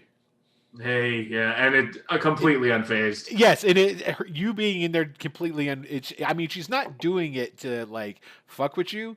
It's as if you're Phoenix.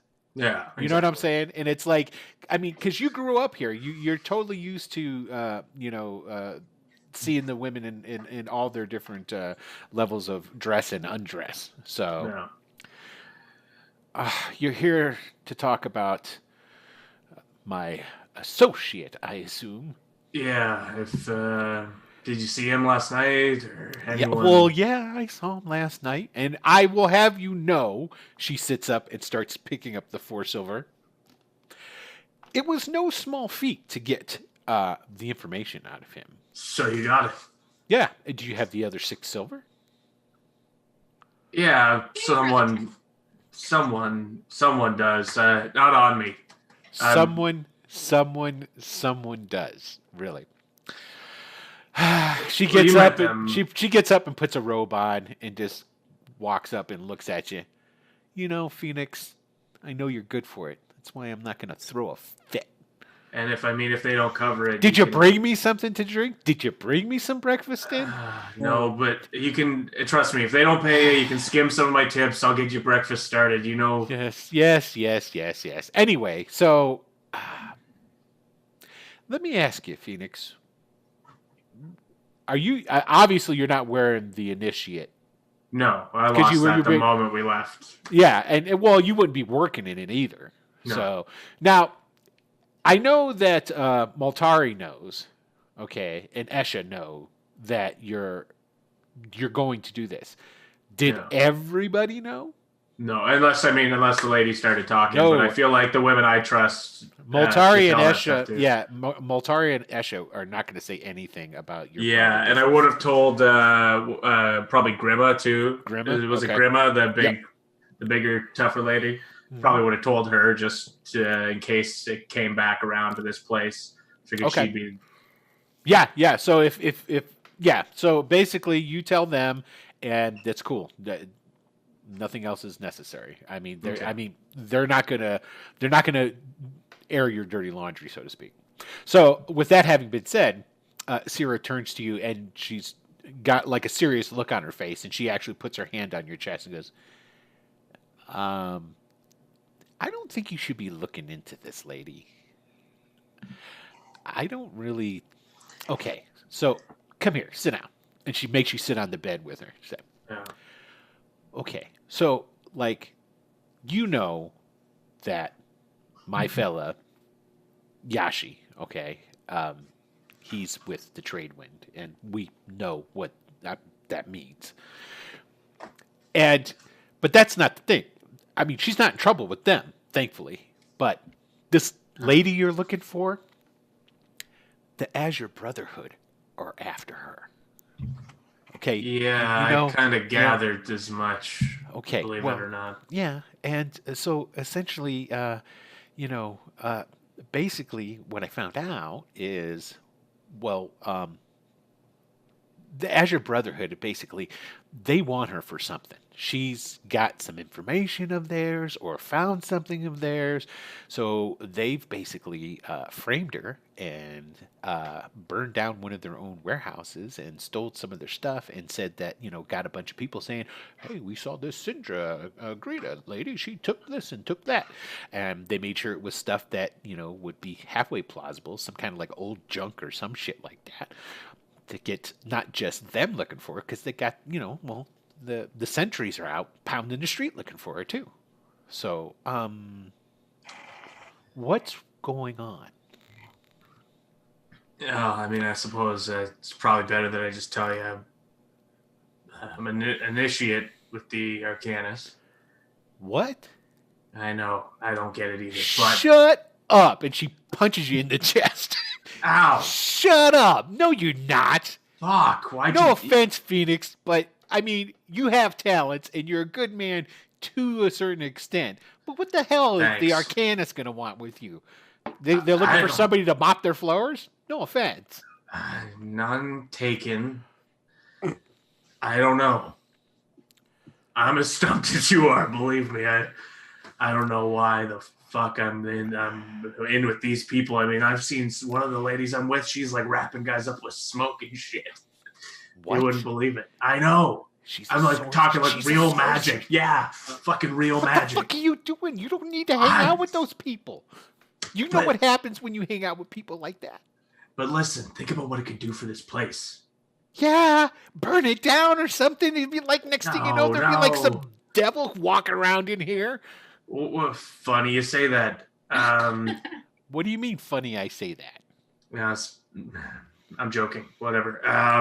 Uh-huh.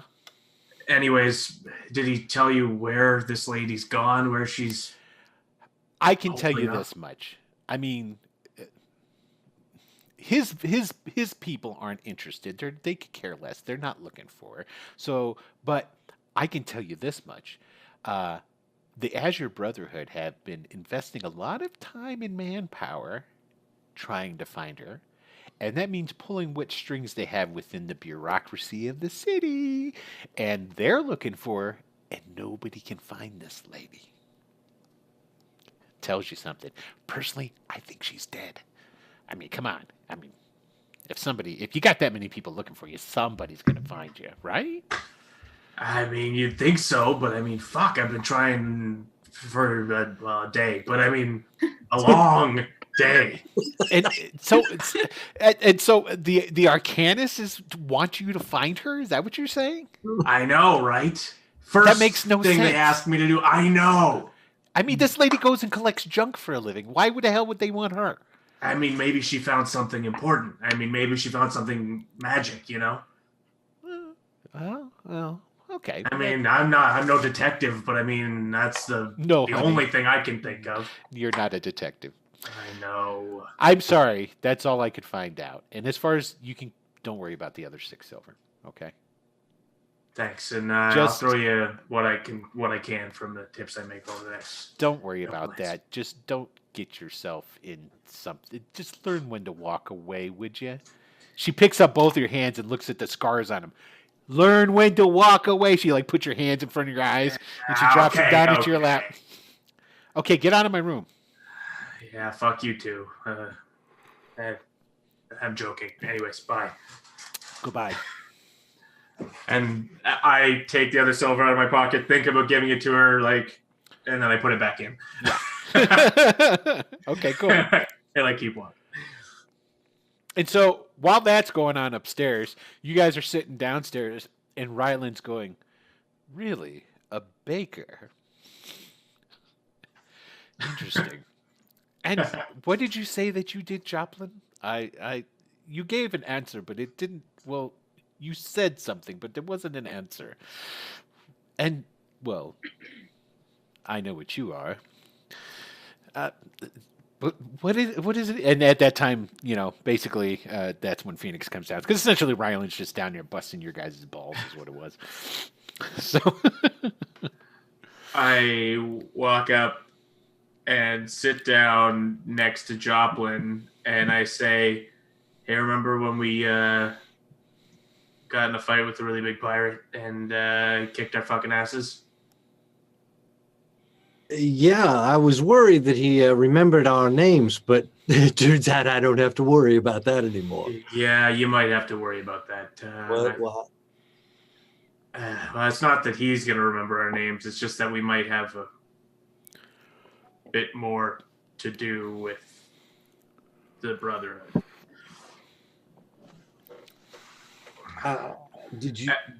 did your friend not come up with anything? She did.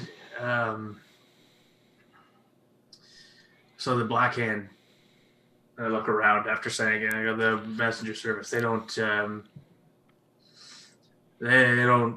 have anything to do with this lady. They don't care, really. They're just not tangled up in it. But the people who are, I mean, we probably gathered as much, but it's the Azure Brotherhood.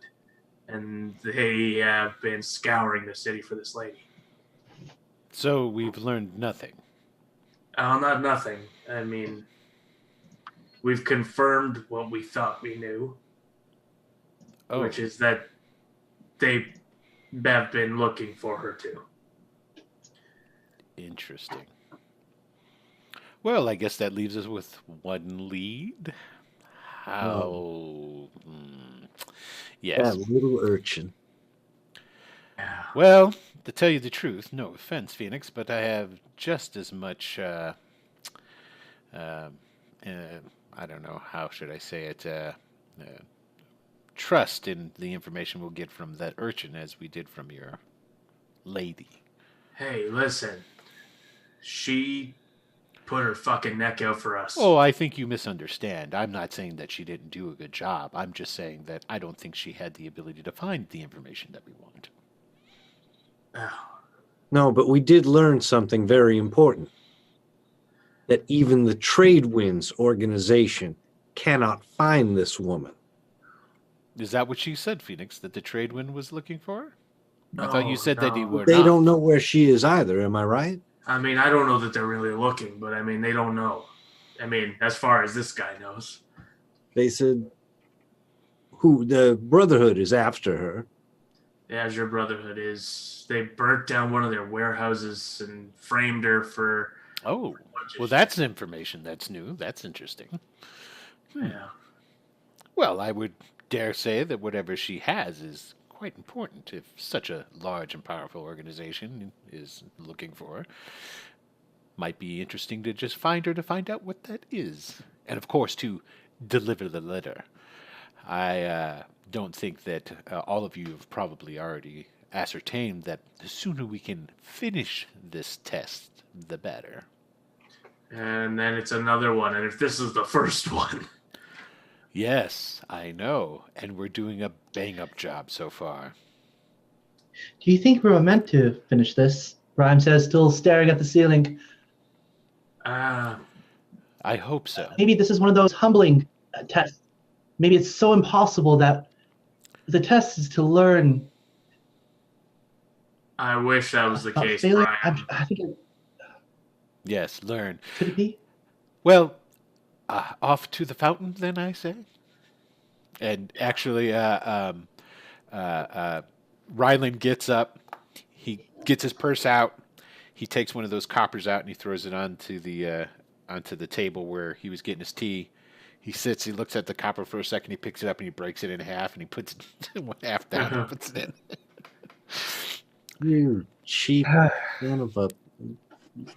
Well, I mean, it's the copper pieces are minted that way, so you can actually break them and do them in quarters and halves. So As Joplin says that, I sort of like turn my back to Rylan and face to Joplin, and I pull the silver out of my pocket and give him a little wink and put it back in my pocket. As Rylan turns to leave, he stops for a second. He turns around and goes, "Well, since we understand what we're dealing with now, I have my own talents. I know Ari does as well. Is there anything else that, I mean, for God's sakes, man, get some daggers or something. I mean, you need to be able to defend yourselves if we're going to be dealing with possibly coming into an encounter with Azure Brotherhood pirates. I don't think rough wait a language second. is going to work." That big tough guy down at the dock, remember he said that thing about the ship with the bird on the sail? He might not have been fucking with me. The bird on the sail. Yes. You What? mean the hawk? Yeah. Yeah. Yes. Well, if this child doesn't pan out, then perhaps we could go down and find the ship with the hawk on the front of it. Well, I spent a copper on that information, so if it pans out. Yes. Yes. You will be compensated, of course. Yeah. Yes. That's a quarter of a copper, I think. I'm not great with the math. Very well. And well, that's yes. Yeah. If you have no weapons, then I guess we shall go, and our defense and livelihood will be up to me and Ari. And he turns and he walks out the front door. I like pull my shillelagh out of my out from like the strap I keep it on, the leather strap on my at my side, and I just like check it, make sure it's still there, sort of mockingly, like, yeah, fuck you, asshole, and I tuck it back into the leather belt. I follow up. And Joplin just does a quick, whoo, and he has a dagger in his hand. Yeah, yeah. And then it disappears again. Ryland's He already also has left. a sling. He also has a sling on him that someday I hope will be able to throw things like smoke bombs and. Oh yeah. At some point we need to do that. So okay. So all right. There we go. So you know what though, Ryland made a good point. Brian, you did a great job with your fist last time, but do you have anything you can do a little bit more? Well, I thought this was just going to be a simple, courier, favor or test. If we really are, do you think we're going to? You need to fight anyone again? You think? I mean, we're definitely looking at potentially tangling with pirates here. Okay. Okay. I do have a few things I can go. Well, I need to go back home and get, but I mean, it's definitely better than using my hands. My hands aren't really meant for the whole, These are baker's hands, man. I mean, I'm pretty strong. I can knead them really hard, but that's about it. Thank God Ryland is outside. So yes, if I can meet you there, it's at the fountain with a broken fin. Is that right? Hey, I'll go with you, Brian. I can. You're actually the bakery's not that far from the Empress. Oh, okay. Yeah. Huh, weird. Never noticed that before. That street, my parents never told me to take a left. Makes sense. Yeah. Makes sense. Yeah. Stop by. Okay, so you go back to your house. What are you gonna grab? Well, I saved up for this right here. It's a full suit of chainmail, and Okay. From the back, where amongst the rolling pins, 3 feet wide and 6 feet wide, whatever length. There's another length of wood that the cap kind of twists off into a spearhead, and it's it can do a little poking, but also I can roll with it if we need to make like a big pizza, like a 5-foot radius pizza. I can roll it out. So, but that is awesome. I'm ready. Okay, are you gonna put actually that tunic will fit over your chain because it is while it is a suit of chainmail, it is not the Western version of it. You have basically there's a coat underneath it. You pull the chain over the top of it, and it's much smaller links than say its Western counterparts. It's more of an Eastern style make. So basically, less cumbersome, less hot. So and it's not summertime right now anyway, so you guys are okay. So. And then you could just pull that the tunic of the Arcanus over the top of it if you so choose. Is everybody else going to wear their tunics or no? No. No. Now we can leave with some croissants, a small baggie. Not fashionable enough. Okay. What about Ari? Is she going to wear it? Ryland wears essentially very fashionable white clothing. He's got like a nice soft white leather boots, and he's got white breeches on, and like a white shirt, and then he's got the tunic over that, and then he's got like a white coat over the top of that. So he's like all white and what have you. So it kind of like goes with his outfit. I would wear mine, yeah. Okay, cool. I don't feel the need to take it off. Yeah. Okay, cool. All right, so you guys make it to, like I said before, the throughout the city there are fountains all over the place. That's part of the network of water. So essentially, people will come to these fountains. They can draw water if they don't have running water in their homes. Okay, the Broken Fish fountain is it's in this neighborhood, so it's not that far away. but it's not the most upscale of neighborhoods because like there will also be people at the fountain, say like washing their feet. So even though you get the water from here and it's fresh water, you still would boil this water. So and as you get there, there's a number of different like people. There's a couple of people just sitting on the lip of the fountain, and then there's every once in a while somebody will come up and they'll get a container full of water and take it with them. And you see Ulsa standing there, like walking on balancing on the lip, and he seems to be telling some sort of like story to another kid that's sitting there being his yes man, like, yeah, and then what'd you do, Ulsa? Yeah. So and let's see, does he notice you? Let's take a look. Let's see if my dear fellow notices you guys coming up. Uh-oh! He sure did notice you. As soon as you guys get into the area, he notices you right away, and he waves. Oh, there they are. There she is. Woohoo! And he hops down off of the fountain. He crosses his arms, waiting for you guys to walk up to him. Hey, Elsa, how's it going, bud? Hey, how's it going? How's it going with you, bud? Pretty good, man. Cool. Pretty good. Cool. And what's your name again there, darling? You talking to me? Yeah, he's talking to you. Darling? That's what he said, yeah. Oh, his name is Rylan. No, his name is Rylan. No, not him. Oh, Her. Yeah, you can forego the silver. You expect me to kiss you and you don't know my name? I'm asking right now. What's your name, lady? You don't remember what it was? If I recall, you wouldn't tell me.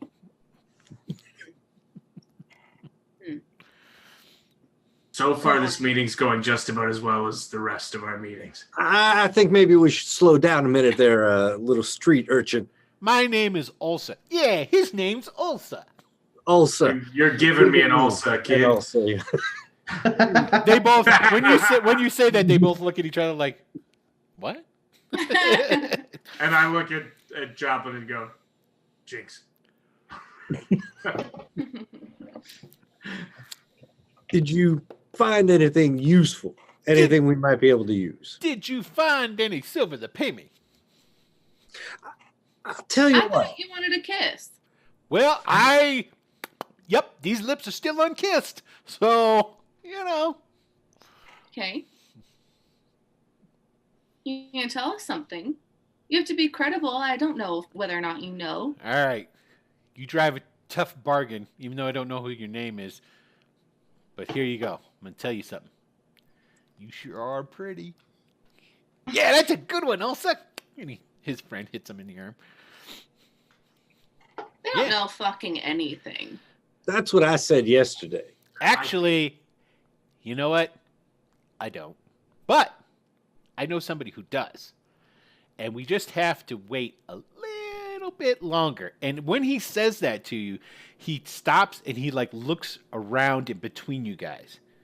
And he goes like this. And he goes, okay, nice doing business with you. Just wait right here. And they run off. Hold Turn on. around. Hold on. Hate that kid. Okay. So basically, at that point in time, Brian, you feel somebody like messing with your like pouch and like looking like on your belt and stuff.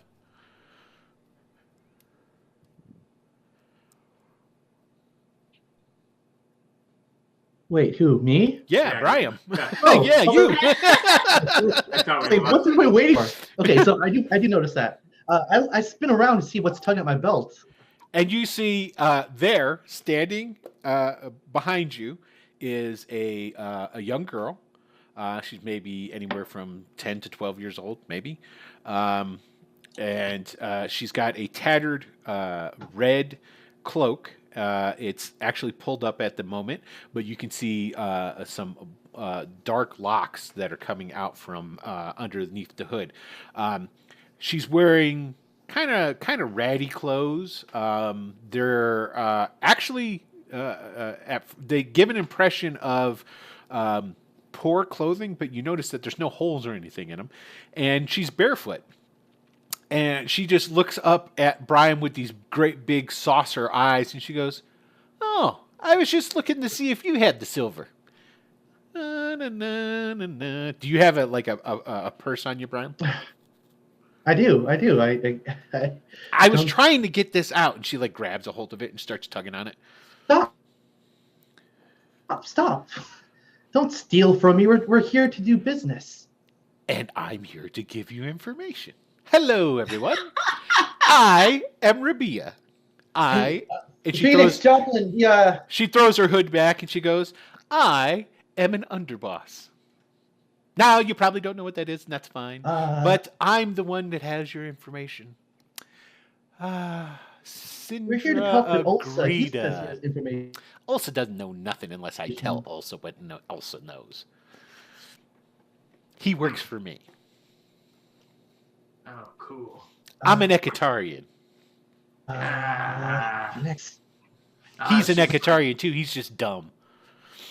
And so she goes over and she sits on the lip of the fountain. And she's like, "Well, money. I do believe the figure was 10 silver, but we can negotiate this to an extent. What all do you want to know?" Well, I mean, in terms of negotiations, I mean, Sure. like we are capable individuals, and I show her the tattoo on my arm, the symbol of Ekitar, and I say, and we are loyal to Ekitar. Why would you do that to yourself? Something you learn a lot more about when you grow older. Sometimes people are into body modification. That's true. You know you're going to have that for the rest of your life, right? And I show her, and I point to the scar on my face, and I say, "I got a lot of things for life, sweetheart." No, that's true. You do look like you fell down quite a few stairs. So, okay. What do you want to know? We're looking for... First off, I know where she's at. So how... you know where she's at. Of course I do. And I know a lot more, too. You know, you guys shouldn't underestimate the Ekitars.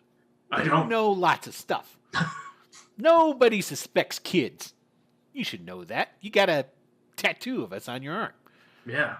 No, I mean, I know they're kind of hard to convince, but I believe pretty much everything you guys say so far. Okay. So as she's she pulls out a couple of red balls, 3 red balls, and she just starts juggling them. So, who's gonna kick me some silver? I've got... Oh, I have to crying admit, out loud. Here. I didn't like Usla. Rylan, I like this one. Rylan walks up, opens his purse, and he takes out 10 silver and he gives it to her. There, you've been paid. I didn't realize that when I signed on with this, I would end up being the bank for 4 loaves. Anyway, and she goes, "Ooh, nice." And she like sticks it into to one of her pockets and goes, "Well, she's not in the city. She's in a fishing village up along the north coast. I could show you where she's at, or I could tell you the name of it. It's totally up to you." I mean, we'd appreciate the guidance, right? And the name, just in case. Yeah, Dunbart. Dunbar? Dunbart. You guys should fit in nicely. And she points at the Brythlands. So that would be Brian and Joplin. She points at you guys. Yeah, lots of your types live there. You know. Oh, they sound nice. Yeah. Sure. I mean, People know we'll speak the same language. well, I'm speaking the same language as you guys are right now. You both speak Shanish just like I do. Well, not going too far out of the city, I suppose. Or were you meaning secret language? Oh. She puts her balls away, of course. Well, she put them away, but she got the silver. So, do you want to know why they're looking for her? Well, okay. Guys, do we even know if is this like, trustworthy knowledge or anything? It's customary not to doubt somebody in front of their face, sir. Oh, She's right. Yeah. See? Phoenix, you Listen trust- to this guy who fell down the stairs. He knows. I really, really like this kid. This is a good kid. I approve. I am no kid. My name Well, I is trust you, Phoenix, Rabia. and if you trust her, then all right. Excellent. So you'll pay me then. All right? Now, this information is not quite as important as to knowing where your person's at. So I'm going to give you a discount, and the discount is only 2 silver pieces. 2 silver pieces, and I'll tell you why they're after her. I pull the one that I got out that I skimmed earlier, and I look around. Anybody else got? This is about all I got. I'll tell you what, Rabia, Yes. I'll flip you a silver coin. Call it in the air, and I'll flip a coin. Head. It comes down on its tails. Oh, I'm sorry. I'll tell you what, we'll try it again. Call it No. in the air, and I'll flip How a coin. about this? She doesn't call it this time. She reaches into her pocket and goes, "We're going to use my coin." I You was call it. going- She flips it, catches it, puts it down. What do you want to call? I'll trade you, and I'll show her a coin that's got 2 heads or 2 tails, whichever she prefers. And she goes, "Oh, wow." make And she picks more one up and she's got one just like it. Wow. And all of a sudden, Okay, so it's 3 silver now. I don't know. I thought you guys both did a good job there. I thought that was cool. fine. She can have 2 of my silver. And Excellent. here's my one. Okay, she takes it and goes, "Now you're being sensible." Well, okay, get in a little closer because I don't like to be loud telling you this because nobody really needs to know this kind of business. You know what I mean? So like this lady, Agrita, right?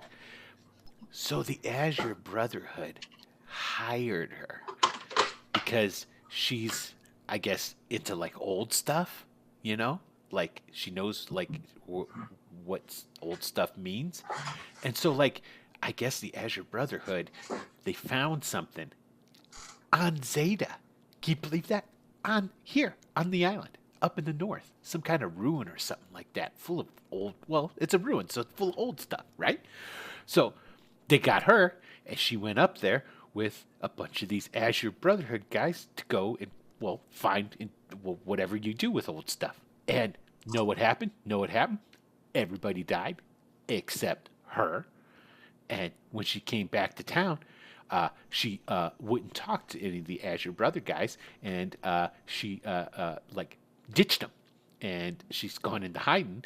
And Azure Brother guys, well, they're kind of upset, and for one, bunch of their guys. So, and well, they want revenge, and whatever it was, what she was doing with the old stuff. And I know where that's at too. I've got a map.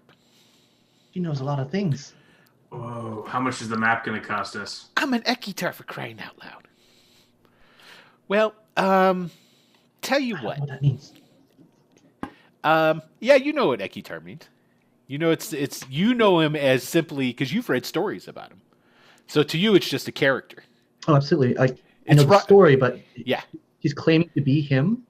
Well, they say to say you're an Ekitar is basically saying is like, I'm down with robbing from the rich and giving to the poor. It's like a lifestyle.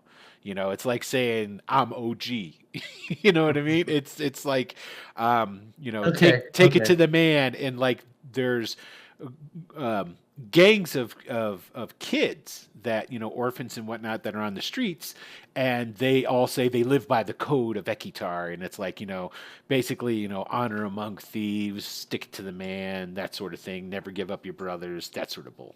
So it's like like all these kind of gangs like recognize each other, and sometimes they work together, and other times they might even rumble against each other, but it's like they have like this loose understanding of they all work amongst themselves, and can help each other out, sort of thing.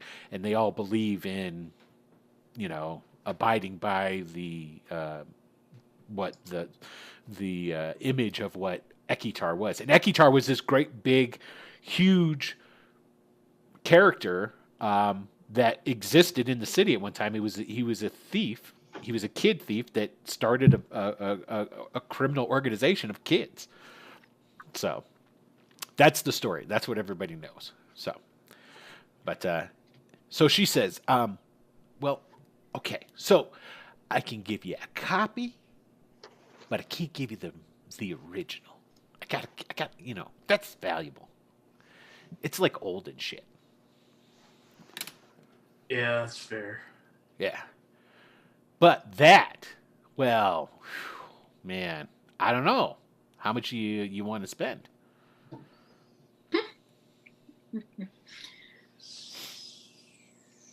How much do we have? I look at everybody. Rylan negotiate. Rylan pipes up and he goes, I will give you 50 silver. Shit, man, what? And if it That's a lot of turns silver, out Rylan. if it turns out to be authentic and valuable to us, I will give you another 50 with the promise of doing me a service in the future. And she puts her arms on her hands on her hips and goes, nah, I like this guy. He knows what he's doing. Straight to the business and a point. You got it, man. All right, just give me like a couple hours. I'm going to go. I'm going to run. And hell with it. Fuck that. And she like reaches into her robes. Here, take the original. The hell with that. Yeah, here you go. Oh, yeah. Yeah. Take it.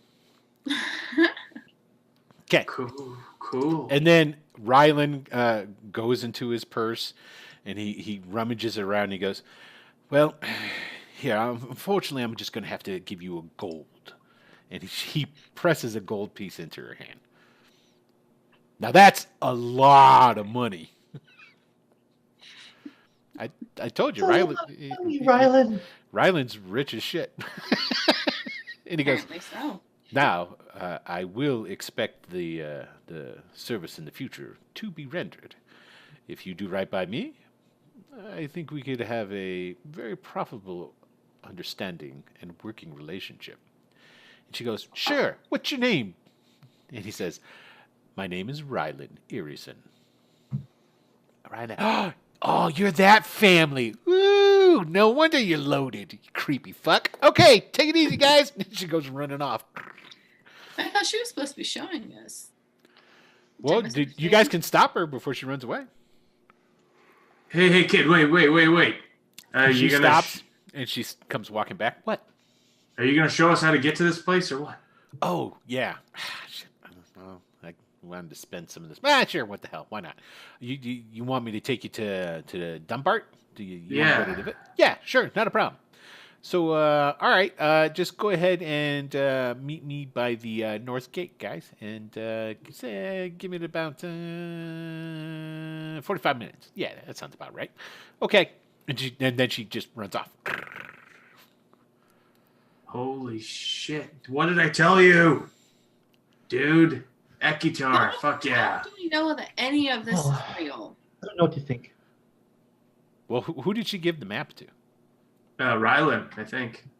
Oh, that's right. He paid for it. Durr. Yeah. Sorry. Hello, I'm just the dungeon master. I'm sorry, not the dungeon master. I'm the game master. Yeah. Old habits.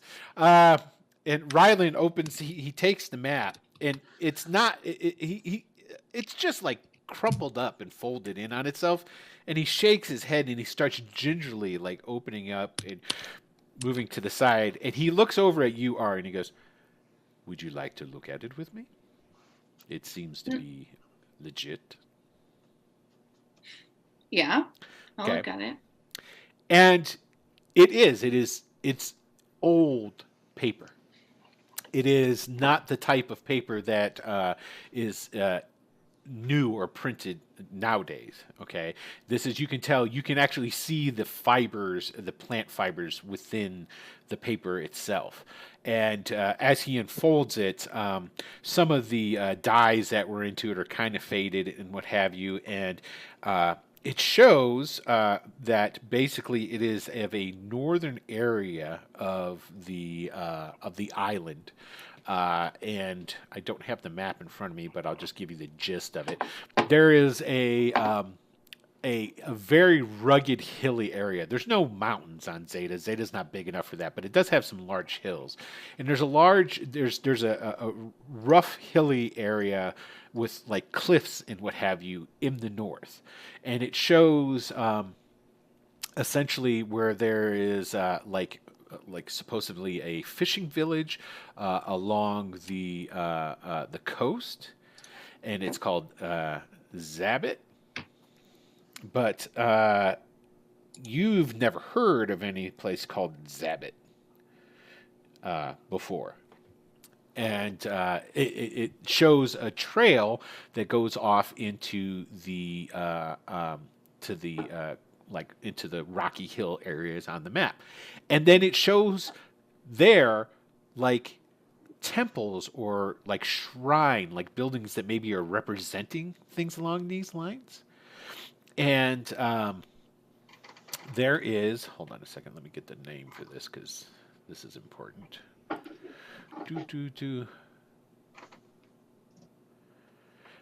It is Tartus.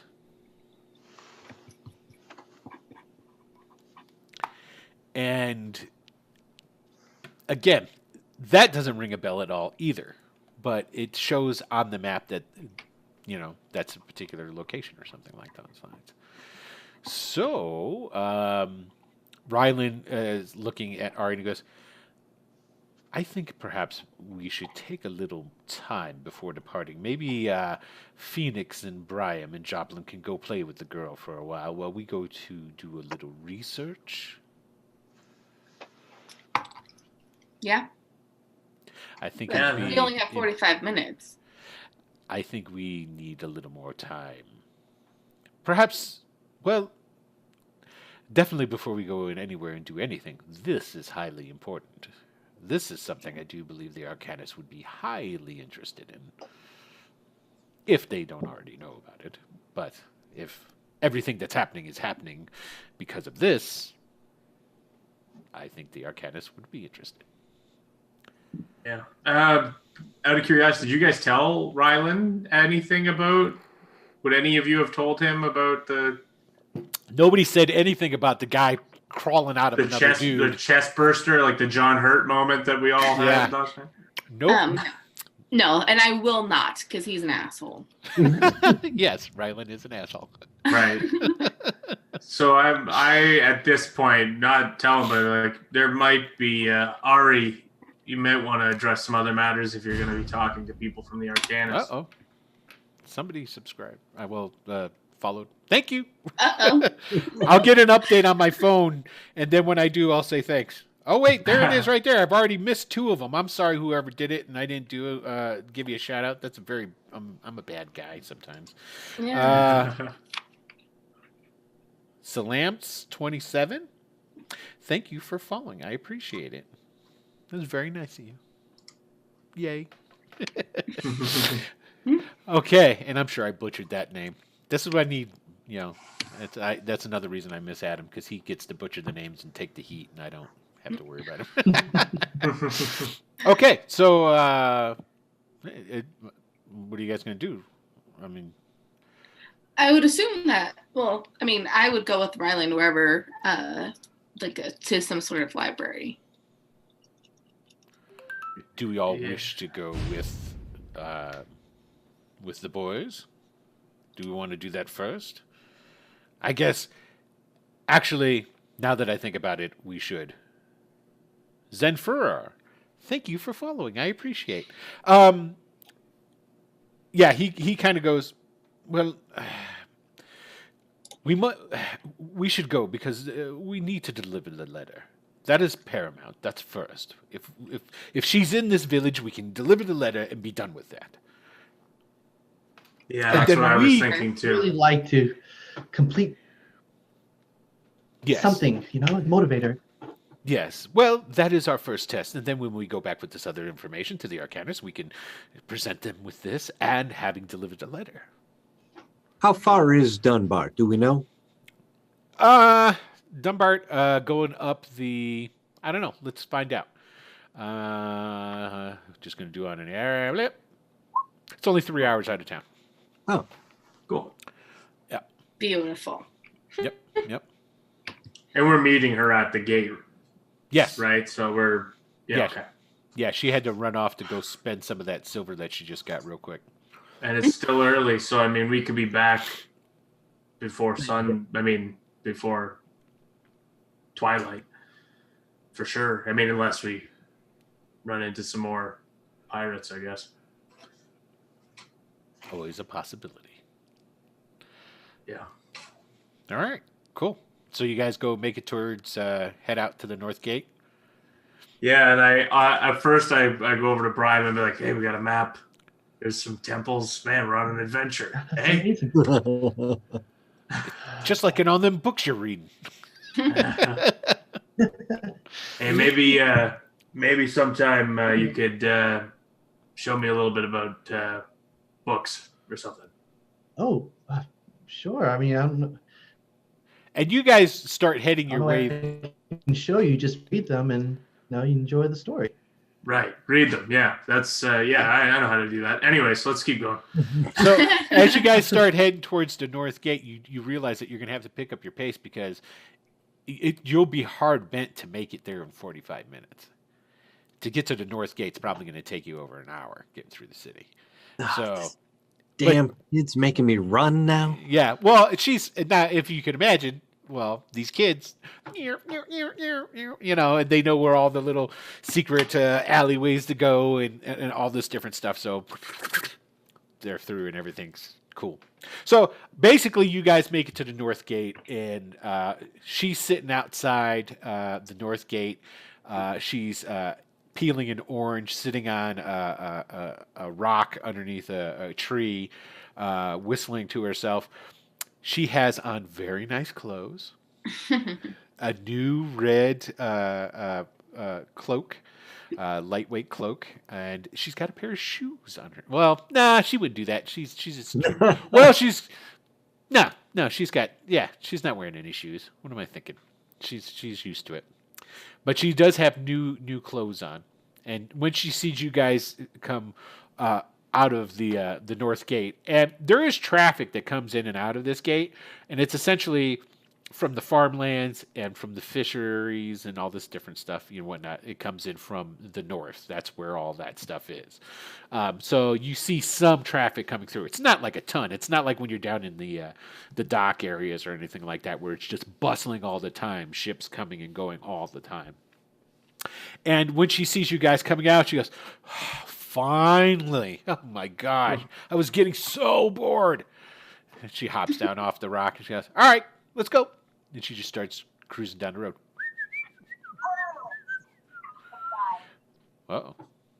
And so then you guys keep going. You start walking. Like I said, it takes roughly 3 hours to walk there. Okay? So it's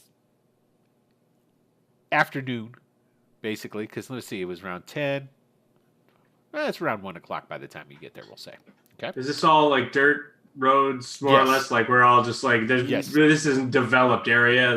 We're not traveling through villages. Just kind of. No, essentially what happens is when you leave out of the north gate, there's plenty of houses and different stuff after you leave the actual gate. There's plenty of people that live outside of the city, and then that thins out, and then as you continue down the road, you'll run into, basically you go past one inn, and then it's just open farmland and stuff. They're not really like centralized villages. It's just there's a farmer over here, a farmer over there, that sort of stuff. There are other villages and towns even on Zeta. There's one on the east coast. There's this fishing village that you're going to. There's another village up north. So you guys start trucking along, going through. And Zeta itself it's mostly rocky, and there are different places where the farming here basically is not really that great, I guess is what I'm trying to say. Think more of like the islands in the Mediterranean, so to speak. So they grow a lot of different vine types of fruit, grapes, shit like that. There's olive orchards and things along those lines. There's not a lot of stuff growing in the ground itself, so to speak. There's, they do have like some farming that's done with compost and shit like that, but 6 of 1 doesn't really matter. So as you guys go along the road, basically Rabia is a chatterbox, so she'll talk to anybody who will talk to her about stuff. She'll tell stories, she'll like play games, she's going to show Joplin her coins, and she'll actually if Joplin will talk to her about it, she'll tell him her cons. I'll share. That her and the Ekatari do and whatnot. So nice day. And I'll play the flute for her as we walk too. Oh, she'll love that. I'll pull it out of my jacket and just play it as we walk, more or less passively as we go down the trail. Gotcha. After about a half hour worth of walking, Ryland starts grumbling under his breath because he's having to walk. And why he didn't think of just getting a horse. He was, you can actually hear him, like belittling himself a couple of times because of that. Eventually, then you come and the Dumbart, the fishing village, starts to come into view, and there's some small vessels. This is like a small they're pulled up onto the shore. There's a couple of like little docks that go out, but it's not like there's not like a dock, or a wharf area. And just from as you're starting to get closer, you can tell that there's maybe roughly 150 maybe people that live here. And you can definitely tell by the architecture and even some of the design on the boats. It has a heavy Brythland influence on who's ever here. And so that it definitely Joplin notices that for sure. Briam, you notice it not out of firsthand knowledge, but out of because a lot of the books that you read were given to you by your parents and whatnot, which were brought over by relatives from Brythland and stuff like that.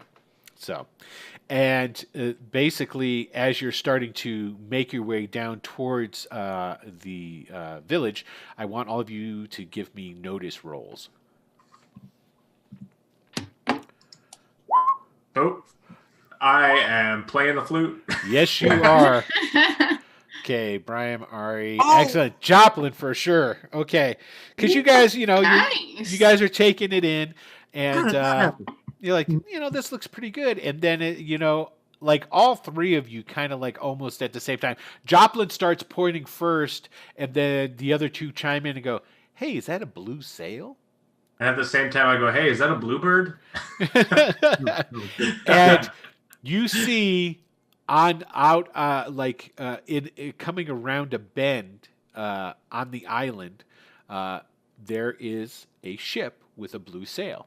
Now, who would have ships with blue sails?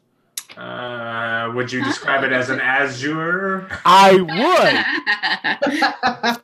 would. So, and, oh, I get it. Yeah. Just now, bling, the light goes off. Aha! Excellent. And with that having How's been life? said, we are actually going to draw to a close this very first official episode of Tales of a Savage Land. I hope everybody who tuned in enjoyed it. We had a good time. Sorry for the little bit of technical difficulties with getting the video set up at the beginning there and stumbling over myself with trying to do two things at once. I'm not good at that.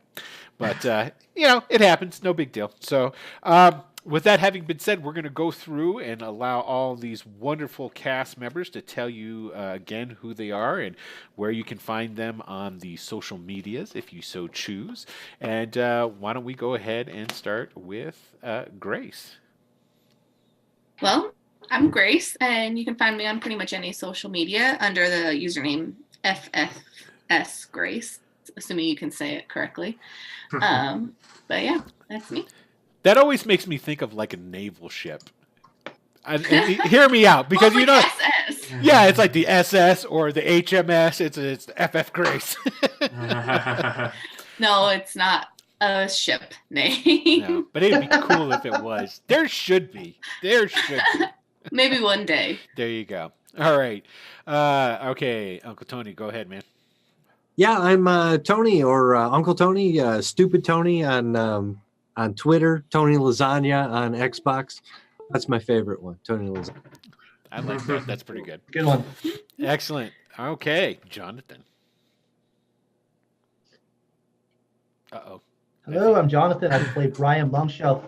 Courageous and always spontaneous magic. No, he's just some guy. Nope. For the time being, you can find me here. This is where I've dedicated for the time being here with the studios. So cool. All right. And last but not least, we have the ever-famous Dylan. Oh, hello. I'm Dylan. You can find me on most social media, Dylan Trahan. You can also find me in the phone book, Dylan Trahan. They still have those up there, huh? Yeah, you're in Canada. Us Canadians like our yellow pages. That's good stuff. And on Twitch here, it's on the screen, but Villain Trahan, because why not? Let's mix it up. Yeah, exactly. And I am Will DM, and that's my moniker.